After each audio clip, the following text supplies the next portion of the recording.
আচ্ছা, তোমাদেরকে সেলের পার্টটা বাড়িতে পড়তে বলেছিলাম, আশা করি পড়েছো। হেডিং দাও আজকে, হোমস ল। হোমস ল এই চ্যাপ্টারে কোর পার্ট এটা। হোমস ল। কি হলো ওটা?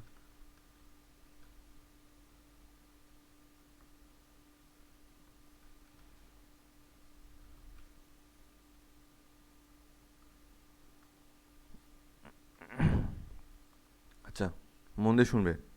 হোমস ল ব্যাপারটা কি বলে। ধরো তোমাদেরকে বললাম যে এই একটা টিউব আছে, আগে মন দিয়ে শুনে নাও তারপরে বলছি। ধরো এই একটা টিউব আছে।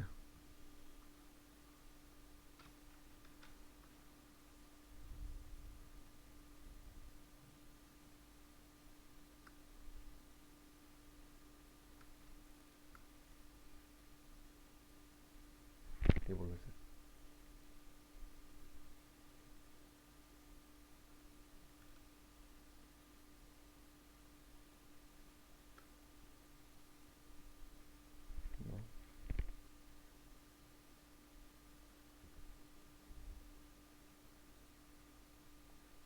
ধরো এই একটা টিউব, ঠিক আছে, যার মধ্যে কোনো একটা ফ্লুইড টাইপের কিছু ছিল।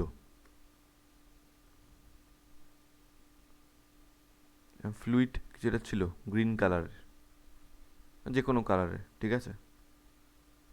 এবার দেখো, এই দিকটার হাইটটা বেশি, রাইট? আর এটা একদম গ্রাউন্ড লেভেলে রয়েছে। তাহলে কি হবে, অবভিয়াসলি ফ্লুইডটা এদিক থেকে আস্তে আস্তে এদিকে চলে আসবে, কারণ আমরা জানি ফ্লুইডের বিহেভিয়ারটা হচ্ছে ওটা হায়ার লেভেল থেকে লোয়ার লেভেলের দিকে নেমে আসে, রাইট? এবার এই একই টিউব, যদি এই টিউবটাকে আমরা এই হাইটটাকে যদি আরও বাড়িয়ে দিই, এর হাইটটাকে যদি আমরা আরও বাড়িয়ে দিই, ঠিক আছে, তাহলে কি হবে? তাহলে ফ্লুইডটা আরও তাড়াতাড়ি নেমে আসবে। এই ফ্লুইডটা তাহলে আরও তাড়াতাড়ি নেমে আসবে, রাইট? কোন দিকে? এই দিকটায়। তো ফ্লুইডটা আলটিমেটলি দুটোতেই নামবে, ঠিক আছে, কিন্তু এটাতে যত তাড়াতাড়ি নেমে আসবে, এটাতে একটু আস্তে আস্তে নামবে। কারণ কি? এখানে হাইটটা আরও বেশি, এদিকটা গ্রাউন্ড লেভেলেই রয়েছে। তো ব্যাপারটা হচ্ছে হাইটের ডিফারেন্সটা কোথায় বেশি? এইটাতে। সেই জন্য ফ্লুইডটা তাড়াতাড়ি নামছে। এখানে হাইটের ডিফারেন্সটা কম, তাই এখানে দেরি করে নামছে। This is the concept. সেরমভাবে ধরে নাও একটা কন্ডাক্টর রয়েছে। এবার চলে আসছি কন্ডাক্টরে, ঠিক আছে। একটা কন্ডাক্টর রয়েছে এখানে এরমভাবে। কন্ডাক্টরের একটা সাইডে একটা টার্মিনালের নাম হচ্ছে এ টার্মিনাল, আরেকটা টার্মিনালের নাম হচ্ছে বি টার্মিনাল। এবার আমি ধরে নিলাম এইটা হচ্ছে হায়ার পোটেনশিয়াল,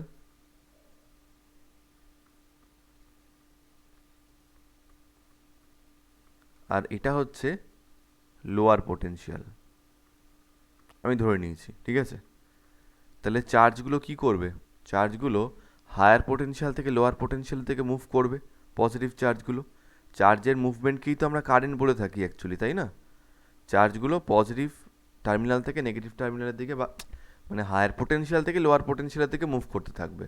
এবার আমি ধরে নিচ্ছি যে এই এ টার্মিনালের পোটেনশিয়াল হচ্ছে ভিএ, আর এই বি টার্মিনালের পোটেনশিয়ালটা হচ্ছে ভিবি।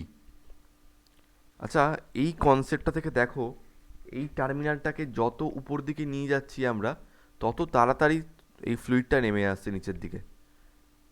তো আমার বলার বক্তব্যটা এটা যে ফ্লুইডটা এখান থেকেও যাবে, আবার এখানেও আসবে। মানে এই যে ছবিটা, এখানেও ফ্লুইডটা এগোবে এই দিকটায়, আর এখানেও ফ্লুইডটা এগোবে, বাট দ্য ডিফারেন্স ইজ এখানে তাড়াতাড়ি এগোবে। কেন? এখানে হাইটটা অনেক বেশি আছে, level of this terminal is high, higher in this case. সেরমভাবে এটা যেহেতু হায়ার পোটেনশিয়াল, এটা যেহেতু লোয়ার পোটেনশিয়াল, তো চার্জটা যাবে এখানে অবশ্যই। বাট এই হায়ার আর লোয়ার পোটেনশিয়ালের মধ্যে যে পোটেনশিয়াল ডিফারেন্সটা, ওটাকে আমরা যত বেশি করতে পারবো, এই চার্জটা তত তাড়াতাড়ি এই মুভ করবে। তার মানে চার্জটা কত তাড়াতাড়ি মুভ করছে, rate of flow of charge per unit time is actually known as current, তাই না? আমরা তো আগের দিন পড়েছি যে কারেন্ট ইজ ইকুয়ালস টু হচ্ছে চার্জ পার ইউনিট টাইম। তো হায়ার পোটেনশিয়ালটাকে যত হাই করে রাখবো, লোয়ার পোটেনশিয়ালটাকে যত লো করে রাখবো, পোটেনশিয়াল ডিফারেন্স তত বেশি হবে, তত ওখানে কম সময়ের মধ্যে বেশি কারেন্ট ফ্লো করবে। কম সময় বেশি কারেন্ট মানে বেশি চার্জ ফ্লো করা মানেই হচ্ছে বেশি বেশি কারেন্ট। তার মানে এইখান থেকে একটা কনসেপ্ট কিন্তু আমাদের ক্লিয়ার হচ্ছে যে এই এ টার্মিনাল আর বি টার্মিনাল মানে হায়ার পোটেনশিয়াল আর লোয়ার পোটেনশিয়ালের মধ্যে পোটেনশিয়াল ডিফারেন্সটা যত বেশি হবে, কারেন্টের ম্যাগনিটিউডটা তত বেশি হবে। তাহলে কি আমরা বলতে পারি যে current proportional to potential difference? পারি কি পারি না? Current proportional to potential difference. এটা কি হচ্ছে? এই স্টাইলাসে নিয়ে দিও তো একটা।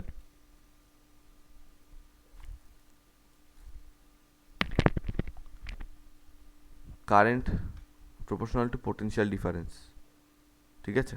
মানে কি, পোটেনশিয়াল ডিফারেন্সটা যত বেশি থাকবে বা হাইটের ডিফারেন্সটা যত বেশি থাকবে, ফ্লুইডের ফ্লোটা তত তাড়াতাড়ি হবে। সেরকমভাবে পোটেনশিয়াল ডিফারেন্স যত বেশি থাকবে, চার্জের মুভমেন্টটা তত তাড়াতাড়ি হবে, মানে কারেন্টটাও তত বেশি, ঠিক আছে? আচ্ছা, একটা পয়েন্টের পোটেনশিয়াল ভিএ, একটা পয়েন্টের পোটেনশিয়াল ভিবি, এটাকে আমি ধরেই নিয়েছি হায়ার পোটেনশিয়ালটাকে আমি ধরে নিচ্ছি লোয়ার পোটেনশিয়াল। তো পোটেনশিয়াল ডিফারেন্সটা তাহলে কত? ভিএ মাইনাস ভিবি, তাই না? আর কারেন্টটাকে আমি ধরে নিলাম আই, কারেন্টটাকে আমি ধরে নিচ্ছি আই, তাহলে আই প্রপোর্শনাল টু কী আসছে? V A minus V B. Got it? আচ্ছা, এবার আচ্ছা এত অব্দি লেখা হোক, ঠিক আছে, এত অব্দি লেখা হোক। এবার স্টেটমেন্টটা লিখছি, এবার স্টেটমেন্ট লেখো, স্টেটমেন্টটা লেখো। Temperature and other physical quantities, temperature and other physical conditions, temperature and other physical conditions remaining constant,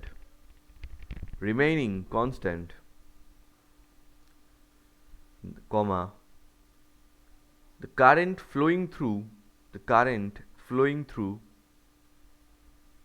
a conductor, the current flowing through a conductor is directly proportional to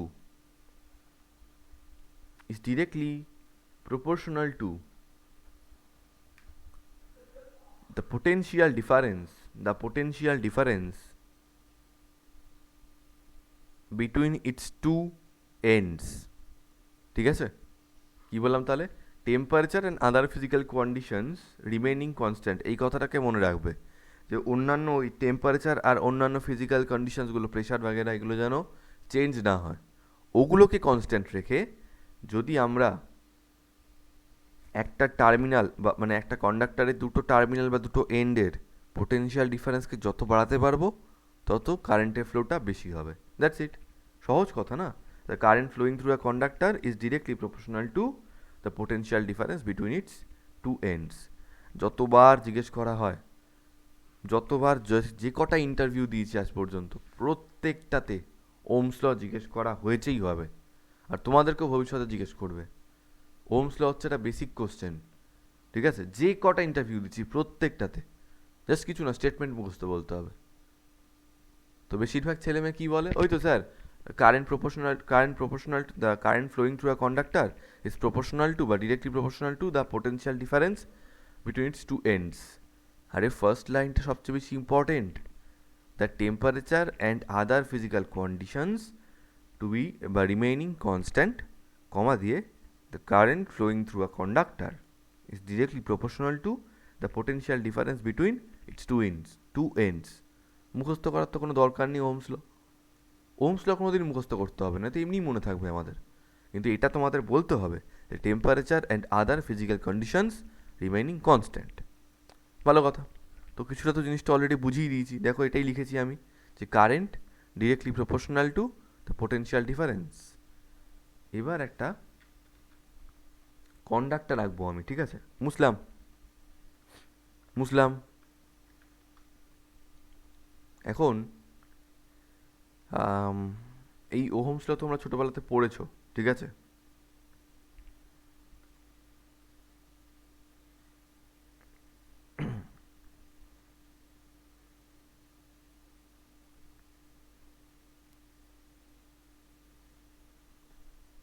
সব চ্যাপ্টারই তোমাদের কিছু জিনিসপত্র আমি বলেছি। যখন সলিউশন পড়েছি তখন বলেছি যে ওখানে বলা হয়েছিল সলিউবিলিটি ইনক্রিজ করছে মোল ফ্র্যাকশনের সঙ্গে, তাই তো? তাহলে মোল ফ্র্যাকশন যত বাড়ছে সলিউবিলিটি তত বাড়ছে। সলিউবিলিটিকে মোল ফ্র্যাকশন মানে অ্যাকচুয়ালি বলেছিলাম যে প্রেশার যত বাড়ানো হচ্ছে সলিউবিলিটি তত বাড়ছে, আর সলিউবিলিটিকে মোল ফ্র্যাকশন দিয়ে রিপ্রেজেন্ট করছিল ওরা। তাহলে এক্স প্রপোর্শনাল টু পি। বই কি করলো? বই লিখে দিল পি প্রপোর্শনাল টু এক্স। আচ্ছা, এক্স প্রপোর্শনাল টু পি আর পি প্রপোর্শনাল টু এক্স এক কথা? প্রেশার বাড়লে সলিউবিলিটি বাড়ে নাকি সলিউবিলিটি বাড়লে প্রেশার বাড়ে? স্যার প্রেশার বাড়লে সলিউবিলিটি বাড়ে। তাহলে এটা কেন লিখছি? সেকেন্ড, ক্যাপাসিটার ক্যাপাসিটেন্স বললাম চার্জ বাড়লে পোটেনশিয়াল বাড়ে, মানে V proportional to Q. Charge যত বাড়ানো হবে পোটেনশিয়াল তত বাড়বে। বই লিখলো কিউ প্রপোর্শনাল টু ভি। কেন? পোটেনশিয়াল বাড়ালে চার্জ বাড়ে নাকি চার্জ বাড়ালে পোটেনশিয়াল বাড়ে? স্যার এটা কারেক্ট, দিস ইজ রং। তাহলে কী করে হবে? এটা কেন লিখছে ভগবান জানে।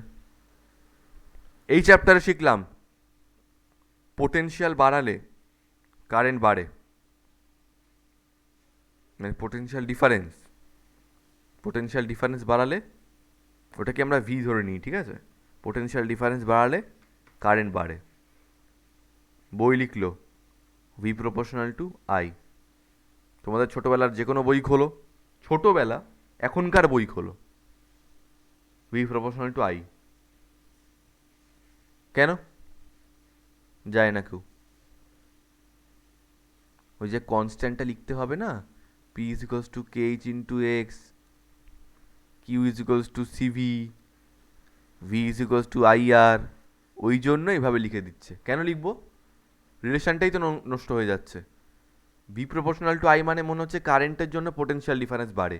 আরে পোটেনশিয়াল ডিফারেন্স যত বেশি হবে কারেন্ট তত বাড়বে। তো আমি এই টার্মিনালটাকে ধরলাম এ আর এই টার্মিনালটাকে ধরলাম বি।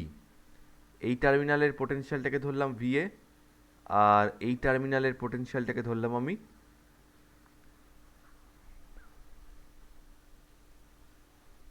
ভিবি। এবার এখান দিয়ে কারেন্ট যাচ্ছে,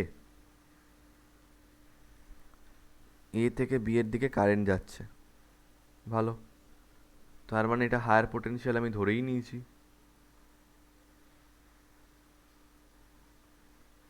আর এটাকে লোয়ার পোটেনশিয়াল ধরে নিয়েছি।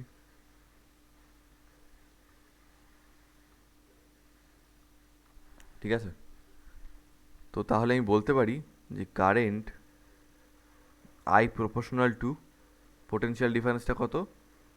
VA minus VB. ঠিক আছে, ওকে। প্রপোর্শনাল টু উঠলে, মন দিয়ে শুনবে, প্রপোর্শনাল টু উঠলে আসে একটা কনস্ট্যান্ট জে। ঠিক আছে, ইন্টু ভিএ মাইনাস ভিবি। এই ফর্মটা কোনো জায়গায় খুঁজে পাবে না, কোনো বইতে পাবে না এটা। I is equals to J into V A minus V B. Sir যে জিনিসটা কি পরে বলবো, যে জিনিসটা কি পরে বলবো, ঠিক আছে? এটুকু মনে রাখো, J is a proportionality constant. J is a proportionality constant. একটা মজার কথা ভাবো তো, এক্স এক্স যদি একটা কনস্ট্যান্ট তোমাদেরকে আগে থেকে আমি বলে রাখি, ঠিক আছে? এক্স যদি একটা কনস্ট্যান্ট তোমাদেরকে আগে থেকে বলে রাখি, তাহলে 1/x জিনিসটা কী হবে? স্যার ওটাও কনস্ট্যান্টই হবে। তাহলে আমাকে বলো, তাহলে এখান থেকে আমরা কি পাচ্ছি? ভিএ মাইনাস ভিবি জিনিসটা কি পাচ্ছি? ভিএ মাইনাস ভিবি পাচ্ছি হচ্ছে I by J. I by J, 1/j আসলো এখানে, তাই তো? I into 1/j। 1/j is also a constant. তো আমি সেই কনস্ট্যান্টটাকে লিখে দিচ্ছি নতুন একটা কনস্ট্যান্ট যার নাম হচ্ছে আর। কি করলাম ওটাকে? আর লিখে দিলাম আর। দেখো, where R is equals to 1 by J. This is the form of Ohm's law. এবার আমরা যদি এই পোটেনশিয়াল ডিফারেন্সটাকে ভি ধরে নিই তাহলে কত আসছে, V is equals to I R. V A minus ভিবির জায়গায় লিখে দিচ্ছি V is equals to I R. This is Ohm's law. Okay, this is Ohm's law. Where what is R sir? R হচ্ছে, তোমাদেরকে একটা কথা বলি, ওহমস লয়ের সবচেয়ে বড় ব্যাপারটা হচ্ছে ওহমস লয়ের কোথাও তোমরা রেজিস্ট্যান্স বা রেজিস্টার বলে কোনো টার্ম পাও না স্যার, কোনো টার্ম তো পাই না। কিন্তু সমস্ত বইতে দেখবে লিখে দেয় এই তো V is equals to I R, যেখানে আর হচ্ছে রেজিস্ট্যান্স। আচ্ছা ভাই, কী করে বুঝছো তুমি? কী করে বুঝছো যে ওহমস লতে রেজিস্ট্যান্স থাকবে? বুঝলে কী করে? তোমাকে স্টেটমেন্ট কেউ বলে দিয়েছে বা ওহম তোমায় কানে কানে এসে বলে গেছিলো? না। তাহলে তুমি বুঝলে কী করে? বলে বুঝিনি, জানি না আমি, আমার মনে হচ্ছে আমি লিখে দিয়েছি। এরকম হয়? রেজিস্ট্যান্স মানে হচ্ছে, আমি একটু বাদেই তোমাদের ডেফিনেশন লেখাবো, resistance is the opposition to the flow of current. ঠিক আছে, সবসময় জানবে resistance means the opposition to the flow of current. অথচ ওহমস লতে অপোজিশন নিয়ে কোনো কথাই নেই। একটা কথা শোনো, ওহমস ল পড়াতে 2 মিনিট লাগতে পারে, স্টেটমেন্ট লেখাবো, ছবিটা আঁকাবো, হয়ে যাবে। ভিতরে এই গল্পটা থাকে না কোথাও, এটা বোঝো যে resistance is the opposition to the flow of current. কিন্তু ওহমস লতে অপোজিশন নিয়ে কোনো কথাই বলেনি। ওহমস লতে কী নিয়ে কথা বলেছে তাহলে? কারেন্টের ফ্লো নিয়ে কথা বলেছে, কারেন্টের কন্ডাকশন নিয়ে কথা বলেছে, কন্ডাক্টিভিটি বা কন্ডাক্টেন্স নিয়ে কথা বলেছে। অপোজিশন নিয়ে কোনো কথা হয়নি। ঠিক আছে, অপোজিশন নিয়ে কোনো কথা হয়নি। তাহলে স্যার এই যে জে জিনিসটা, what is this J? This J is actually, the name of this J is conductance. Conductance, ঠিক আছে? মানে কোনো একটা কন্ডাক্টরের মধ্যে দিয়ে কতটা কারেন্ট ফ্লো করতে পারে বা কতটা কারেন্ট কন্ডাক্ট করতে পারে, সেই এক্সটেন্টটাকেই বলা হয় হচ্ছে কন্ডাক্টেন্স। এবার আর ইজ ইকুয়ালস টু হচ্ছে 1 বাই জে, তার মানে জে এর ঠিক উল্টোটা হচ্ছে আর, তাই না? 1 বাই জে, দেখো আমরা 1 বাই জেকে আর ধরে নিয়েছি। যে জিনিসটা কি কন্ডাক্টেন্স, মানে কোনো একটা কন্ডাক্টরের মধ্যে দিয়ে কতটা কারেন্ট ফ্লো করতে পারে, দ্যাট ইজ কন্ডাক্টেন্স। তাহলে আর জিনিসটা কী হবে sir? R is the reciprocal of conductance. Conductance মানে কতটা কারেন্ট ফ্লো করতে পারে, তাহলে আর মানে কী হবে? কতটা কারেন্ট কেউ আটকাতে পারে। কন্ডাক্টেন্সের উল্টো তাহলে কী হবে? রেজিস্ট্যান্স। সেই কনসেপ্ট থেকে আমরা বললাম, যেহেতু 1 বাই জেটাকে আমরা আর ধরে নিয়েছি, তো that R is resistance. Clear জিনিসটা? তো that's the form of Ohm's law. তো আগে আর জিনিসটা আসেনি, আগে ওই যে জিনিসটা এসছিল, কন্ডাক্টেন্সটা আগে এসছিল, রেজিস্ট্যান্স তার পরে এসছে। ঠিক আছে, বুঝতে পারলে? That's it. So V is equals to হচ্ছে আই আর। সহজ কথায়, পোটেনশিয়াল ডিফারেন্স যত বাড়বে কারেন্ট তত বাড়বে। কারেন্টের উপর কিন্তু পোটেনশিয়াল ডিফারেন্সটা ডিপেন্ডেন্ট নয়, পোটেনশিয়াল ডিফারেন্সের উপরে কারেন্ট জিনিসটা ডিপেন্ডেন্ট। ঠিক আছে, তো এই যে নতুন একটা টার্ম এলো আর, সেটা নিয়ে তো পড়াশোনা করতে হবে এবার আমাদের। রেজিস্ট্যান্স নিয়ে তো পড়াশোনা করতে হবে, তো লেখো resistance. Resistance definition: the resistance of a conductor may be defined. The resistance of a conductor may be defined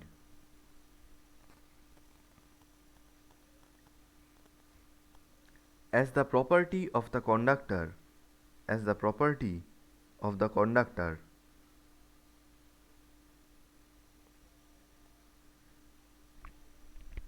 মা, এই জানলাটা একটু বন্ধ করে দাও না। ছাড়ো ছাড়ো।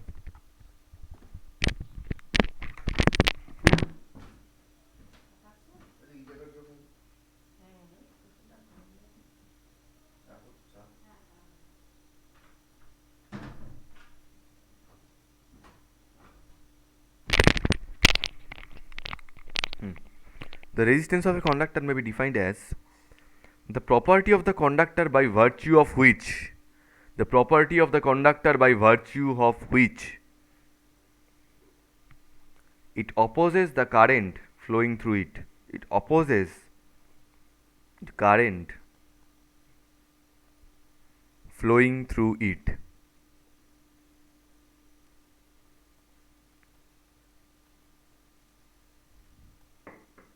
ঠিক আছে, it opposes the current flowing through it.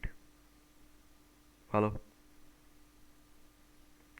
সহজ কথায় হচ্ছে it opposes the flow of current, এটাকে আন্ডারলাইন করে রাখো, it opposes the flow of current.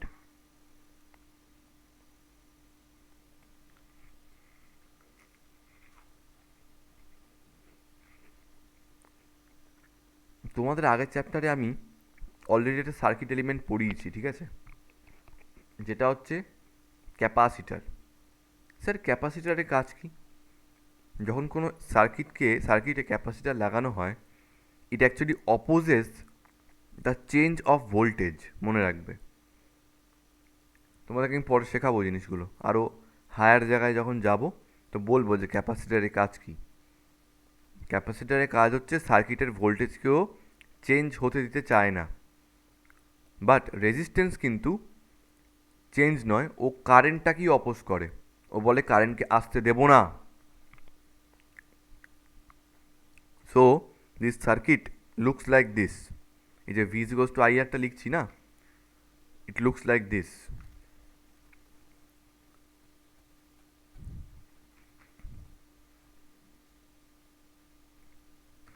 পেনটা গেছে রে।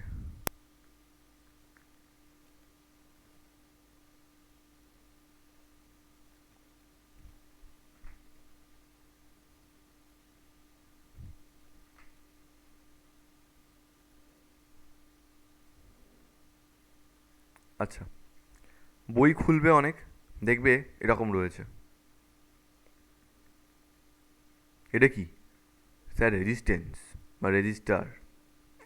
First of all, this is the symbol of resistor. Okay, নিয়মটাই হচ্ছে, শুনে রাখো, প্র্যাকটিস করবে এটা। হ্যাঁ, তিনটে peak, not more than that. উপরে একটা পিক, নিচে একটা পিক, উপরে একটা পিক, আবার নিচে একটা পিক, আবার উপরে একটা পিক, নিচে একটা পিক, ব্যাস। এই সিম্বলটা, এটা সিম্বল, ঠিক আছে? লোকজন বলে না না না না, আরও আরও দিয়ে যাও এরমভাবে যত খুশি। এটা রেজিস্টারের সিম্বল, এটা আমি তুমি বানাইনি, এটা ওহম বানিয়ে গেছে। আমরা কেউ নই এটাকে চেঞ্জ করার, ঠিক আছে? যদি চেঞ্জ করি জিনিসটা বোকা বোকা হবে। এটা এ, এটা বি, এই পয়েন্টের টার্মিনালটা হচ্ছে ভিএ, আর এই পয়েন্টের টার্মিনাল ভোল্টেজটা হচ্ছে ভিবি, রাইট? এখান দিয়ে ফ্লো করছে কারেন্ট আই, এখান দিয়ে কারেন্ট আই ফ্লো করছে, ঠিক আছে? তো current I is equals to কী হবে? VA minus VB by R, এইমাত্র দেখেছি, VA minus VB by R. আর VA minus VB is equals to হচ্ছে আই ইন্টু আর। এখানে ভিএ মাইনাস ভিবিকে আমরা ভি ধরে নিচ্ছি, V is equals to I R হয়ে যাচ্ছে। তাহলে সেখান থেকে আর ইজ ইকোয়ালস টু কী আসছে? আর ইজ ইকোয়ালস টু আসছে হচ্ছে ভি বাই আই। বারবার বলছি এই ফর্মটা কিন্তু মুখস্থ রাখতে হবে, V is equals to I R. তাহলে আর ইজ ইকোয়ালস টু কী এলো? V by I. এবার আমাকে বলো ইউনিট অফ রেজিস্ট্যান্স কি? Unit of resistance, unit of resistance কী হয়? একটাই ইউনিট, ওহম।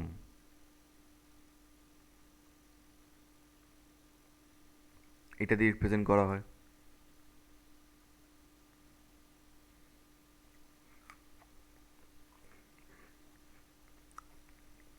ঠিক আছে, তো লেখো ডেফিনেশন অফ 1 ওহম। 1 ওহমের ডেফিনেশন লিখব, কী করে লিখব? Sir V is equals to I R, তাহলে R is equals to V by I. R এর ভ্যালু যদি 1 হয় তাহলে ভোল্টেজের ভ্যালুটাকে 1 হতে হবে, কারেন্টের ভ্যালুটা ধরে নিচ্ছি 1। ভোল্টেজ 1 মানে কি? 1 ভোল্ট, তাই তো? এটা 1 অ্যাম্পিয়ার, এটা তাহলে কী হয়ে যাবে? 1 ohm. So can also right that 1 ohm is equals to হচ্ছে 1 volt ampere inverse.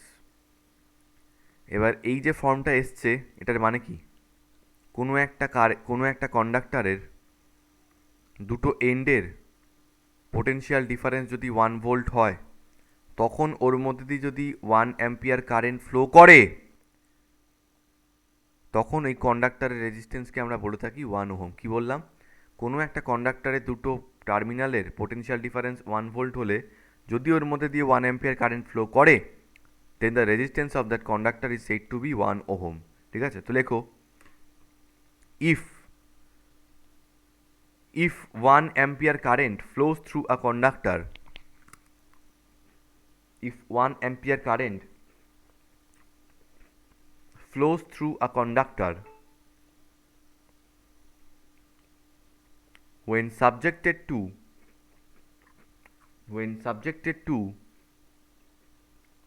a potential difference of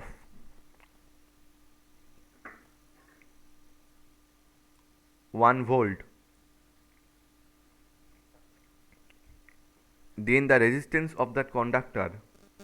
then the resistance of that conductor is said to be 1 ohm,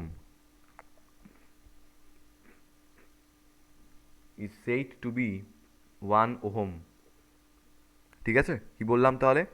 if 1 ampere current flows through a conductor when subjected to a potential difference of 1 volt, then the resistance of that conductor is said to be 1 ohm. এবার আমাকে বলো, কারুর কোনো doubt আছে?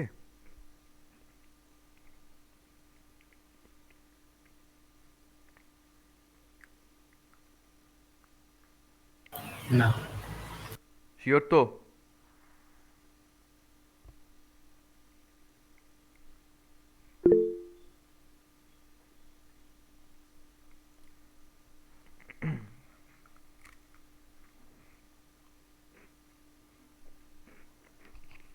বেশ,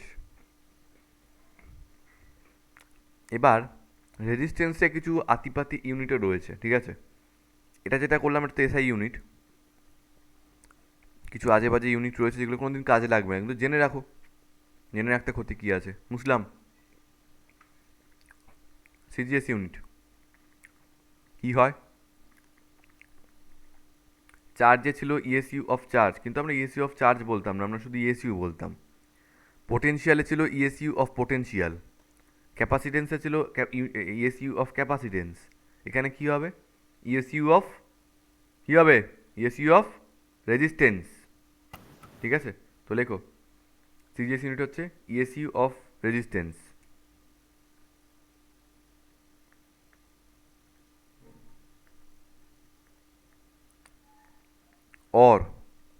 or আরেকটা নাম কি হয়? Stat coulomb, stat volt, stat farad, এখানে stat ohm, okay, or stat ohm. তো ওহম আর এই স্ট্যাট ওহমের মধ্যে রিলেশনটা দেখা যাক তো কী করে বার করতে পারি আমরা, দেখি কে বলতে পারে। 1 ওহম মানে আমরা এইমাত্র বার করেছি 1 ভোল্ট বাই 1 অ্যাম্পিয়ার, তাই না? 1 volt by 1 ampere.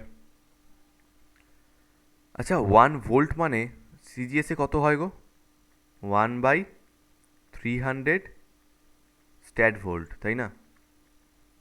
R 1 ampere মানে সবসময় জানবে 1 অ্যাম্পিয়ার মানে হচ্ছে 3 into 10⁹, 3 into 10⁹ ESU of current. ঠিক আছে, বা স্ট্যাট অ্যাম্পিয়ার বলতে পারতাম, কিন্তু ইউজ করা উচিত নয় ওটা। তো সেক্ষেত্রে কত হয়ে যাচ্ছে, যদি 3টা নিচে নামে এটা হয়ে যাবে 1/9 into 10⁻11 stat volt by ESU of current, মানে হয়ে যাবে হচ্ছে ইএসইউ অফ রেজিস্ট্যান্স। তাহলে রিলেশনটা কী এলো? রিলেশনটা এলো হচ্ছে 1 ohm is equals two 1/9 into 10⁻11 ESU of resistance. সহজ কথা। এখন যদি 1/9 বার করা হয়, 1/9 চলে আসে 0.11 সামথিং। ঠিক আছে, তো 0.11 সামথিং যদি উপরে 10⁻, দেখো এটাকে লিখতে পারি আমি 1/9 ইন্টু 10⁻11। 1/9 মানে হচ্ছে 0.11 সামথিং এরকম চলতে থাকবে, ইন্টু 10⁻11। পয়েন্ট যদি এক ঘর সরিয়ে দিই এটা হয়ে যাবে 1.1 ইন্টু 10⁻12 ইএসইউ অফ রেজিস্ট্যান্স। তাহলে 1 ওহম ইজ ইকুয়ালস টু কি? 1.1 ইন্টু 10⁻12 এত ESU of resistance. This is the CGS unit. জীবনে কাজে লাগবে না, কিন্তু শিখে রাখতে তো কিছু করার নেই, শিখে তো রাখতে হবে আমাদের। ঠিক আছে, আর ওই বড় ইউনিটগুলো, বড় বড় যে ইউনিট 1 কিলো ওহম, 10⁻³ ওহম, তাই তো 1 মেগা ওহম, 10⁻6 ওহম, 1 মিলি ওহম, 10⁻³ ওহম। লিখে রাখো।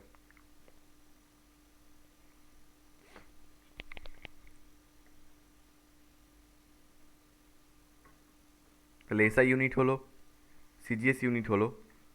Let's move to EMU unit. EMU unit,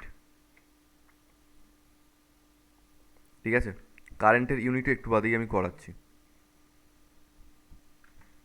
করো ইএমইউ ইউনিট, ইএমইউ ইউনিট, ঠিক আছে।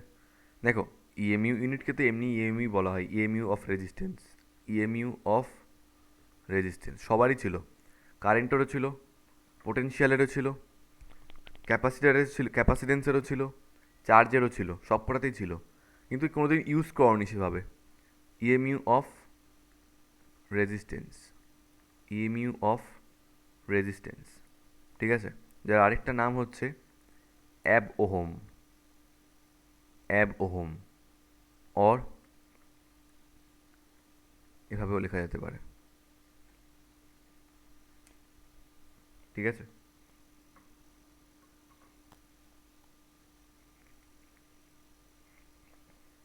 লিখে ফেলো। আচ্ছা, তো 1 অ্যাব ওহম ইজ ইকুয়ালস টু কী হবে?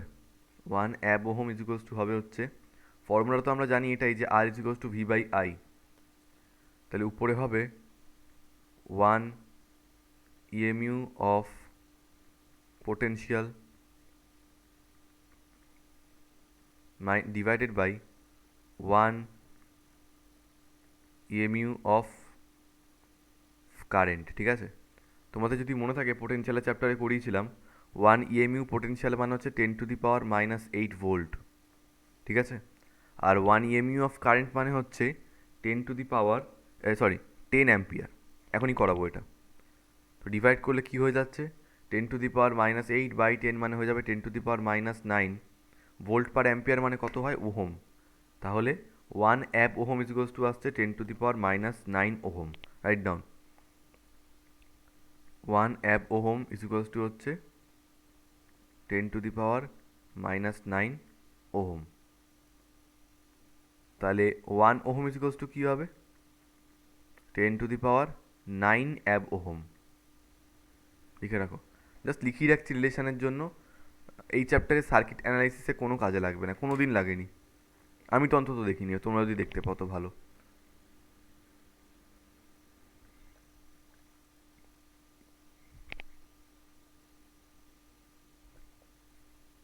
ঠিক আছে, তাহলে ইউনিট অফ রেজিস্ট্যান্স হয়ে গেল। এবার লেখো unit of current. Unit of current,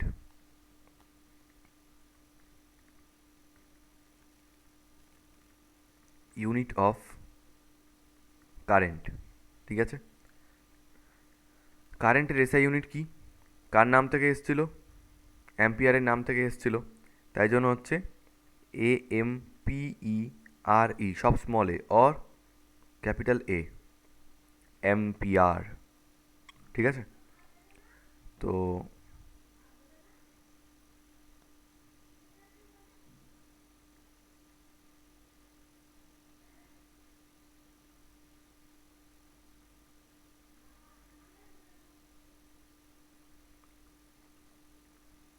1 milli ampere মানে 10⁻³ অ্যাম্পিয়ার, 1 কিলো অ্যাম্পিয়ার মানে 10⁻³ অ্যাম্পিয়ার, তার বেশি বাড়াবাড়ি করার দরকার নেই, এটুকুই যথেষ্ট।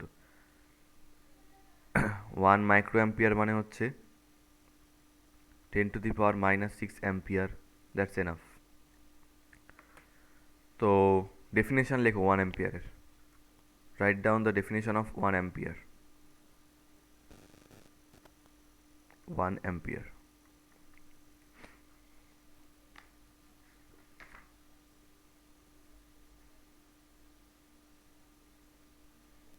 দাঁড়া, এখন এখন ডেফিনেশন, এরপরে অ্যাম্পিয়ারের ডেফিনেশন তো আমাদের আগে হয়েছে অলরেডি, একটা ইন্টারন্যাশনাল ইউনিট লিখলেই হয়ে যাবে, দরকার নেই।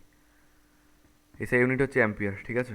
নেক্সট, ইএসইউ ইউনিট বা সিজিএস ইউনিট, হোয়াট এভার। দেখো ESU of current, ESU of current,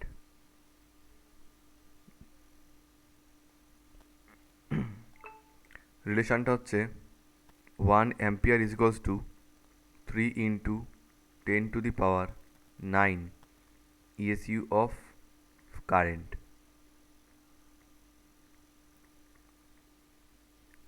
this is the relation. চার্জে যা রিলেশন হয়, কারেন্ট সেম রিলেশনটাকেই ফলো করে, ঠিক আছে। আরেকটা হচ্ছে ইএমইউ ইউনিট, কি সেটা? অ্যাম্পিয়ার। আচ্ছা, এটার নাম কি ছিল? এটা ছিল অ্যাম্পিয়ার, অ্যাম্পিয়ার। এটা হচ্ছে অ্যাম্পিয়ার, অ্যাবা, ঠিক আছে, বি, ক্যাপিটাল এ। তো এখানে রিলেশনটা কি কি ছিল মনে আছে? 1 অ্যাপ কুলম মানে ছিল হচ্ছে 10 কুলম, সেরকমভাবে 1 অ্যাম্পিয়ার মানে হচ্ছে 10 অ্যাম্পিয়ার, ইজগোস টু হয়ে যাবে 3 × 10⁻10 ইএসইউ অফ কারেন্ট বা অ্যাম্পিয়ার। লিখে ফেলো।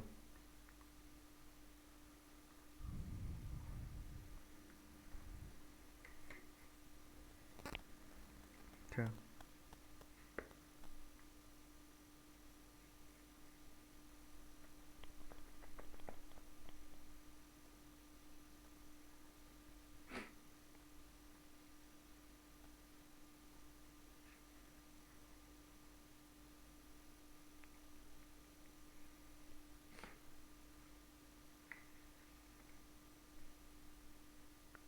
হয়ে গেছে মুসলাম।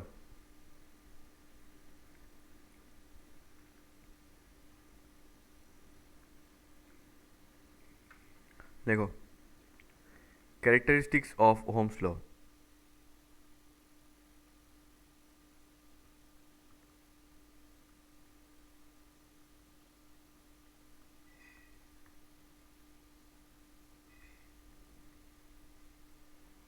ক্যারেক্টারিস্টিক্স অফ ওহমস ল,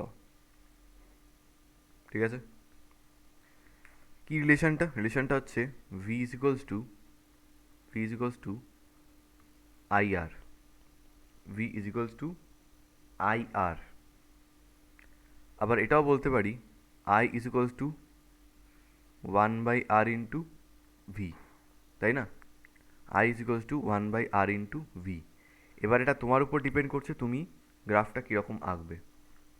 যদি আমি এই দিকটায়, অ্যাকচুয়ালি দিস ইজ কারেক্ট, ওকে, এইটার থেকে এইটা করাটা আরও বেটার, কারণ সবসময় আমরা চেষ্টা করি এক্স অ্যাক্সিসে রিজনটাকে রাখার আর ওয়াই অ্যাক্সিসে এফেক্টটাকে রাখার।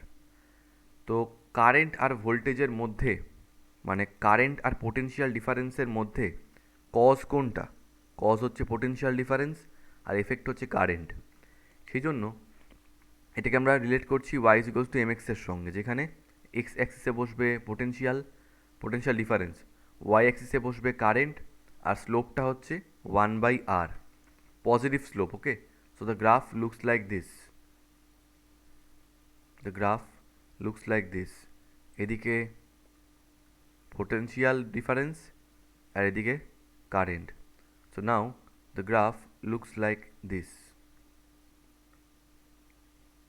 এরকম, ঠিক আছে? বেশিরভাগ বইতে দেখবে এখান থেকে শুরু করে দিয়েছে, বেশিরভাগ না, কিছু কিছু বইতে। এখান থেকে কেন হবে রে ভাই? পুরো এটাই তো হবে। এখানে কি কোনো টাইম অ্যাক্সিস আছে নাকি যে এদিক নেগেটিভে যাওয়া যাবে না? পোটেনশিয়াল কি নেগেটিভ হতে পারে না? অবশ্যই হতে পারে। পোটেনশিয়াল ডিফারেন্স নেগেটিভ হলে কারেন্টও নেগেটিভ হয়ে যাবে। কারেন্ট নেগেটিভ মানে কি ঘুরে যাবে জিনিসটা, আর কিচ্ছু না। So this is the graph. আর এখানে স্লোপটা কি বলো তো? স্লোপটা হচ্ছে 1/r, ঠিক আছে? এবার ধরো তোমাদেরকে একটা ট্রিকি কোশ্চেন দিচ্ছি। ধরো একটা গ্রাফ রয়েছে, ট্রিক ফিক কিছু না, কমন সেন্স। ধরো এই গ্রাফটা দিয়েছে, বললো it is showing the characteristics of Ohm's law, ঠিক আছে?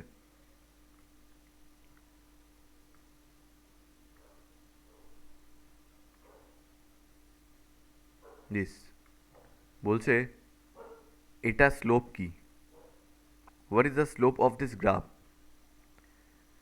তো एक्स एक्सिस से v, y एक्सिस से I, so they are following this relation I is equals to 1 by r into v, so the slope is 1 by r, right? But x axis से I, y axis से v, it means they are following this relation v is equals to ir, y is equals to mx। x axis से I R y axis से v, তাহলে slope কোনটা? Slope হচ্ছে এখানে capital আর। তো জিনিসটা খেয়াল রাখবে যে কোনটাকে কোন অ্যাক্সিসে নিচ্ছ। পার্সোনালি যদি আমাকে জিজ্ঞেস করো যে কোনটা accurate, I will say this. কেন? বেশিরভাগ ক্ষেত্রে আমরা এক্স অ্যাক্সিসে রাখি কজকে, কজ বা ইন্ডিপেন্ডেন্ট টার্মটাকে, ইন্ডিপেন্ডেন্ট। আর ওয়াই অ্যাক্সিসে আমরা রাখি সবসময় এফেক্টটাকে, effect, which is the dependent term, ঠিক আছে? এই জন্য এটা কি ভুল? আমি ভুল বলার কে বলো? ভি আর আই এর গ্রাফ দেখাতে পেরেছি, তো ভুলটা কোন কী করে বলতে পারি এটাকে? বাট অ্যাকিউরেট গ্রাফটা হচ্ছে ওয়াই অ্যাক্সিসে সবসময় আমরা আইকে রাখি আর এক্স অ্যাক্সিসে ভিকে রাখি। That's the rule. রুলফুল কিছু না, বাট যাই হোক।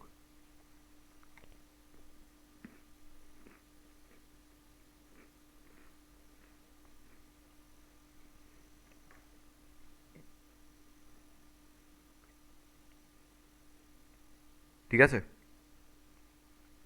মুসলাম, মুছে দিলাম।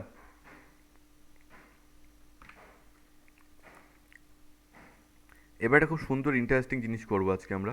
দেখো, linear and non linear characteristics, এটা নিয়ে প্রচুর কনফিউশন আছে। Linear and non linear characteristics,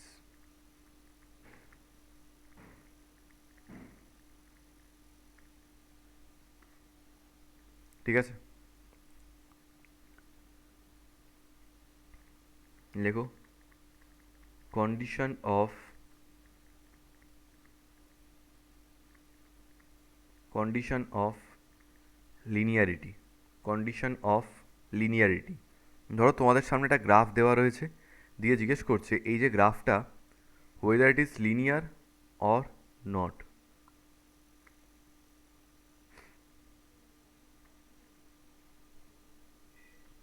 okay, whether it is linear or not। তো স্যার আমরা বুঝবো কী করে? তিনটে কন্ডিশন রয়েছে, ঠিক আছে? মন দিয়ে শুনে রাখবে। it should follow only one equation of straight line,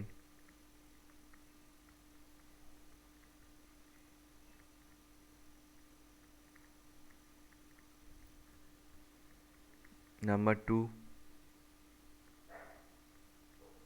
for all time, number 3 it should pass, it should pass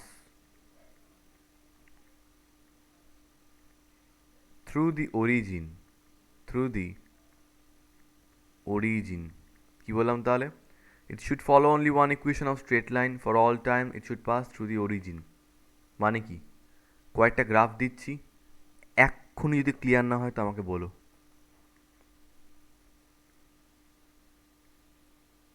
এই যে টপিকটা লিনিয়ারিটি আর নন লিনিয়ারিটি, সবচেয়ে বড় কথা হচ্ছে এটা কি সার্কিট রিলেটেডই হতে হবে এরকম কোনো ব্যাপার নেই, পৃথিবীতে যে কোনো গ্রাফের জন্য এই কনসেপ্টটা অ্যাপ্লিকেবল। ঠিক আছে, এবার এটা একটা এমন topic,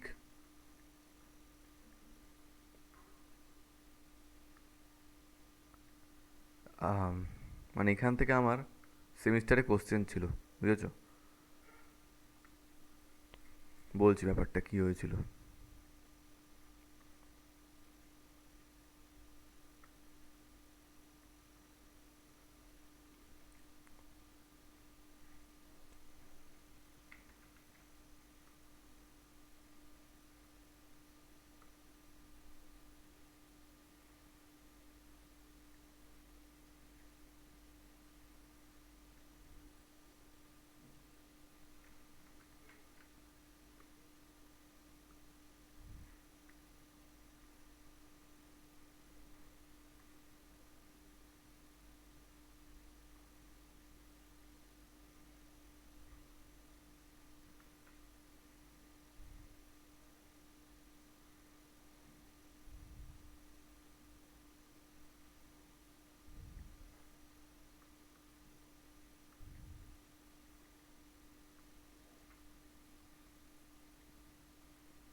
Oh, no, no, no, no, no, no, no, no. Sorry, sorry, sorry, sorry, sorry.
ঠিক আছে, বিভিন্ন গ্রাফ আমি এখানে ড্র করেছি। তো কোনটা লিনিয়ার ক্যারেক্টারিস্টিক শো করছে, কোনটা নন লিনিয়ার ক্যারেক্টারিস্টিক শো করছে? স্যার লিনিয়ার মানে যেটা স্ট্রেট লাইনের মতো, রাইট? নন লিনিয়ার মানে যেখানে স্ট্রেট লাইন নেই। তো স্যার যে কোনো বাচ্চাও বলে দেবে যে এটা নন লিনিয়ার, কেন? ব্যাকাচোরা লাইন রয়েছে ওখানে। Yes, I do agri. But তার আগে একবার একটু আমরা কন্ডিশনটা দেখে নিই, হয়তো আমাদের কিছু একটা নলেজ যেটা এখনও বাকি থেকে যাচ্ছে। First of all, it should follow only one equation of straight line. ওটার এক্সাম্পলটা এখন আমি দিইনি, দেখাবো। সেকেন্ড হচ্ছে ফর অল টাইম কন্টিনিউয়াস। আর থার্ড হচ্ছে it should pass through the origin, then only it will be known as linear characteristics. কোনো দিন কারোর মুখে এই থার্ড পয়েন্টটা বলতে শুনবে না, জীবনে বলবে না কেউ। কিন্তু এটা যদি কেউ মেনটেন না করে তাহলে ওটা হবে না। বেশ, তাহলে স্যার এইটা অরিজিন দিয়ে পাস, আচ্ছা তিনটে কন্ডিশন কী কী? It should follow only one equation of straight line, মানে গ্রাফের প্রত্যেকটা পয়েন্টের স্লোপ যেন সেম থাকে। তো এখানে এখানে এখানে এখানে সব তো সেমই স্লোপ, কারণ সেম একটা স্ট্রেট লাইন। তো it is, yes, it is following only one equation of straight line, the condition one is satisfied. Number two হচ্ছে অল টাইম। হ্যাঁ স্যার, এদিকেও বেড়েছে এদিকেও বেড়েছে, তো ফর অল টাইম কন্টিনিউয়াস রয়েছে এটা। নাম্বার থ্রি হচ্ছে it should pass through the origin, হ্যাঁ অরিজিন দিয়েই তো পাস করেছে, তাহলে তিনটে কন্ডিশনই স্যাটিসফাই করলো, so it is linear characteristics. এখানে passing through the origin, following only one equation of straight line for all time, so it is also linear characteristics. এবার sir এই ছবিটায় আসছি। দেখো, মানুষের ল্যাদ বলে একটা কথা হয়, সেই ল্যাদের কারণে যদি এই দিকটাকে না এঁকে থাকে সেটা আলাদা ব্যাপার। যেমন তোমাদের বইয়ের ছায়ার বইতে দেখছি ল্যাদ লেগেছে ওদের, V is equals to I R a graph এঁকেছে এরকমভাবে, নেগেটিভ দিকটা দেয়ই নি, এটা কোনো কথা হলো? সেরকম যদি কন্ডিশনটা হয় তাহলে আলাদা ব্যাপার, কিন্তু গ্রাফটা যদি পার্টিকুলারলি এখান থেকেই শুরু করে, শুধু এদিকটাতেই বাড়ায়, এদিকে যদি বাড়াতে না পারে, তার মানে বুঝতে হবে যে গ্রাফটার নেগেটিভ দিকে কোনো ভ্যালু নেই, শুধু পজিটিভ দিকেই ভ্যালু রয়েছে, তাহলে কিন্তু কন্টিনিউয়াস হলো না জিনিসটা। তাহলে কিন্তু এই সেকেন্ড কন্ডিশনটা যে ফর অল টাইম, তাহলে কিন্তু হলো না, শুধু পজিটিভ দিকের জন্যই হচ্ছে, নেগেটিভ দিকের জন্য হচ্ছে না।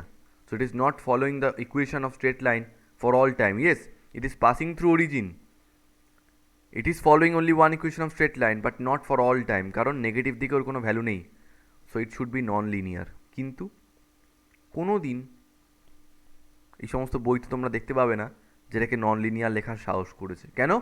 স্ট্রেট লাইন, তাতে কি হয়েছে, এদিকে রয়েছে, এটা নেই তো, তাহলে কেন হবে লিনিয়ার? হবে না তো, নন লিনিয়ার হবে। স্যার বলো। থার্ড কন্ডিশনটাতে লাইনটা কি স্টার্টিং ফ্রম দি অরিজিন না passing from the origin? Kind of একই কথা, মানে অ্যাটলিস্ট অরিজিনকে টাচ করেছে, ঠিক আছে? হ্যাঁ ওকে, তাহলে এই ফোর্থেরটা কী হবে? ওই যে যেটা বললো, starting or passing whatever it is, অরিজিনে তো রয়েছে following only one equation of straight line but for all time, না এদিকে নেই তো, তাহলে নন লিনিয়ার। কেউ লিখবে না নন লিনিয়ার, এটাকে আমরা লিখবো, পুরো দুনিয়ার উল্টো দিকে গিয়ে লিখবো ওটা non linear, because according to the condition of linearity it is not following all three conditions of linearity. তাহলে আমরা লিনিয়ার বলবো কি করে এটাকে? বলবো তুমি ছবি ভুল এঁকেছো ভাই। নেক্সট এইটা, আচ্ছা সৃজনী, এটার ইকুয়েশনটা কী গো? এই গ্রাফটার ইকুয়েশনটা কি? y equal এইগুলো ওয়াই হবে সব, আমি আই লিখে বসে আছি তো। বলো। কে? y equal to mx plus c. ও, এক মিনিট দাঁড়াও, একটা মিনিট ওয়েট করো। Yes, Y equals to x plus C.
Sorry, হ্যাঁ, তাহলে এই গ্রাফটার ইকুয়েশনটা কি বলছিলে মেয়ে তুমি?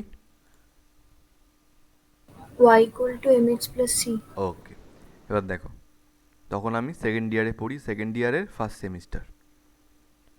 এটা এমসিকিউ দিয়েছে, ঠিক আছে? এমসিকিউতে দিয়েছে যে the equation y is equals to x plus c, না, which of the following equation follows the linear, is the linear equation. তো বেশ, না না সরি, আমি ভুল বলছি। এটা ছিল যে y is equals to x plus সিটা কীরকম equation, linear, non linear, parabolic আর এরম ছিল আর কি। তো বোধহয় বলতে গেলে বেশিরভাগ, কেন বলবো 98% ছেলেমেয়ে বোধহয় এটাকে লিনিয়ার লিখে দিয়ে এসছে। কেন? ইনফ্যাক্ট দেখো, তোমাদেরও কি মনে হচ্ছে না যে স্যার এটা তো স্ট্রেট লাইন, দাদা এটা তো স্ট্রেট লাইন, তো লিনিয়ারই তো হবে। বাট আমি তুমি লিনিয়ার নন লিনিয়ার বলার কে? লিনিয়ারের ইকুয়েশন কন্ডিশন কি? It should follow only one equation of straight line. Yes, it is following only one equation of straight line for all time. Yes, it is following only one equation of straight line for all time. But the third condition, it should pass through the origin. এটা কি origin দিয়ে pass করছে? না, করছে না। তাহলে এটাকে linear বলবো কোন সাহসে? এটা নন লিনিয়ার। এবার আমি তুমি কি করব? আমার তো দোষ নেই। লোকজন বলবে এই দেখতে পাচ্ছিস সোজা, তাও লিনিয়ার লিখবি না। বলছে আমরা কি করব? লিনিয়ারের যা কন্ডিশন সেটা ও ফলো করতে পারছে না, স্যাটিসফাই করতে পারছে না, তো আমাদের দোষ? নন লিনিয়ার লিখবো এটাকে আমরা। লোকজন হয়তো তোমাদেরকে একটু গরু গাধায় সমস্ত বলবে, বাট ঠিকটা জানতে লজ্জা নেই, এটা নন লিনিয়ার।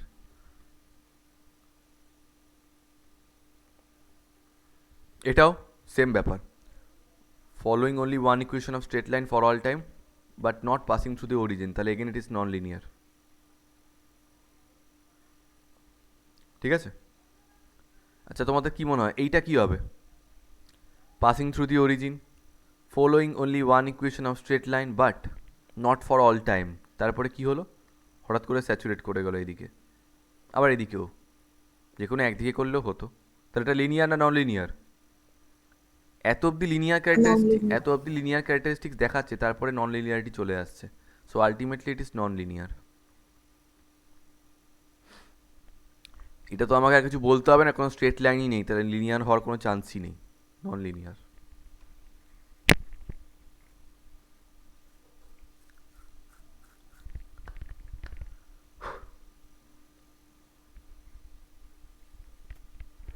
স্যার বলো বাবা। স্যার বলছিলাম যে এখানে স্ট্রেট লাইনটা পাস করলো y equals to mx plus Yes, c, যেটা yes, এটা yes. স্লোপ হলো, হ্যাঁ, ইকুয়েশন হলো, তো যে ফার্স্ট কন্ডিশনে যেখানে লিনিয়ার হচ্ছে ওই স্ট্রেট লাইনটার ইকুয়েশন কি হবে স্যার? ওটা হচ্ছে ওয়াই। আচ্ছা, ওইখানে কি x টা 0 ধরে নেবো, x আর y টা? নো নো নো, এক্সটাকে জিরো ধরবো না। সৃজনী, ওটার ইকুয়েশন কী হবে বলে দাও? y equal to mx.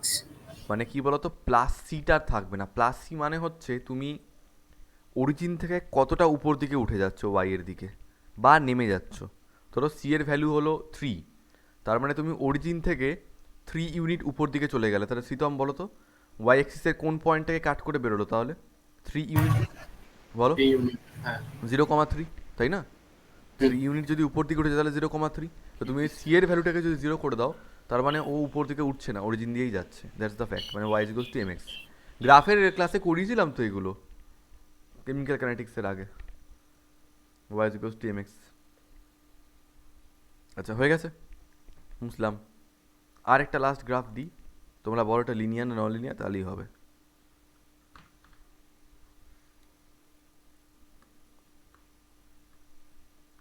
আমি শিওর বলতে পারি আমাকে আমাকে এই অ্যান্সারটা নাম্বার দেয়নি, দেয়নি।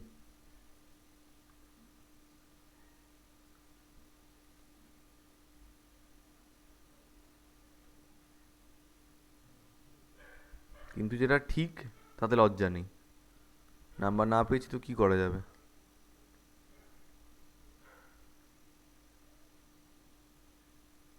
এটা লিনিয়ার অর নন লিনিয়ার বলো? লিনিয়ার। কেন নন লিনিয়ার? না, লিনিয়ার হবে। বলো বাকিরা, লিনিয়ার না নন লিনিয়ার? Non-linear. কোন আল্লাদে? টাইমটার রেসপেক্টে তো গ্রাফটা কমন। ও, ফার্স্ট কন্ডিশনটা কি? It should follow only one equation of straight line.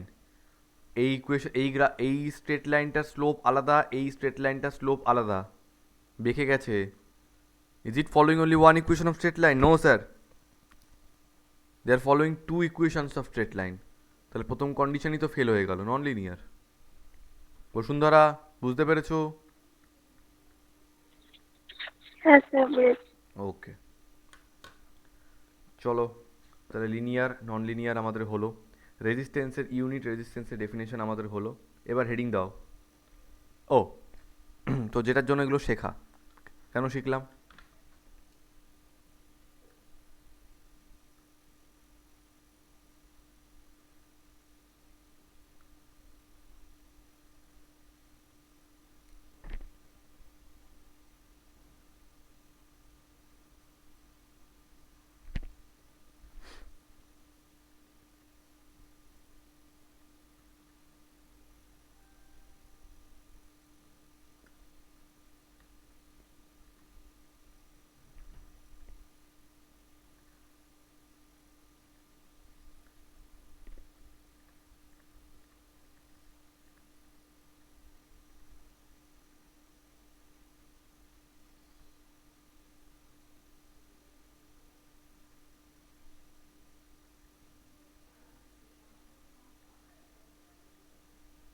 এটা লিনিয়ার না নন লিনিয়ার বলো?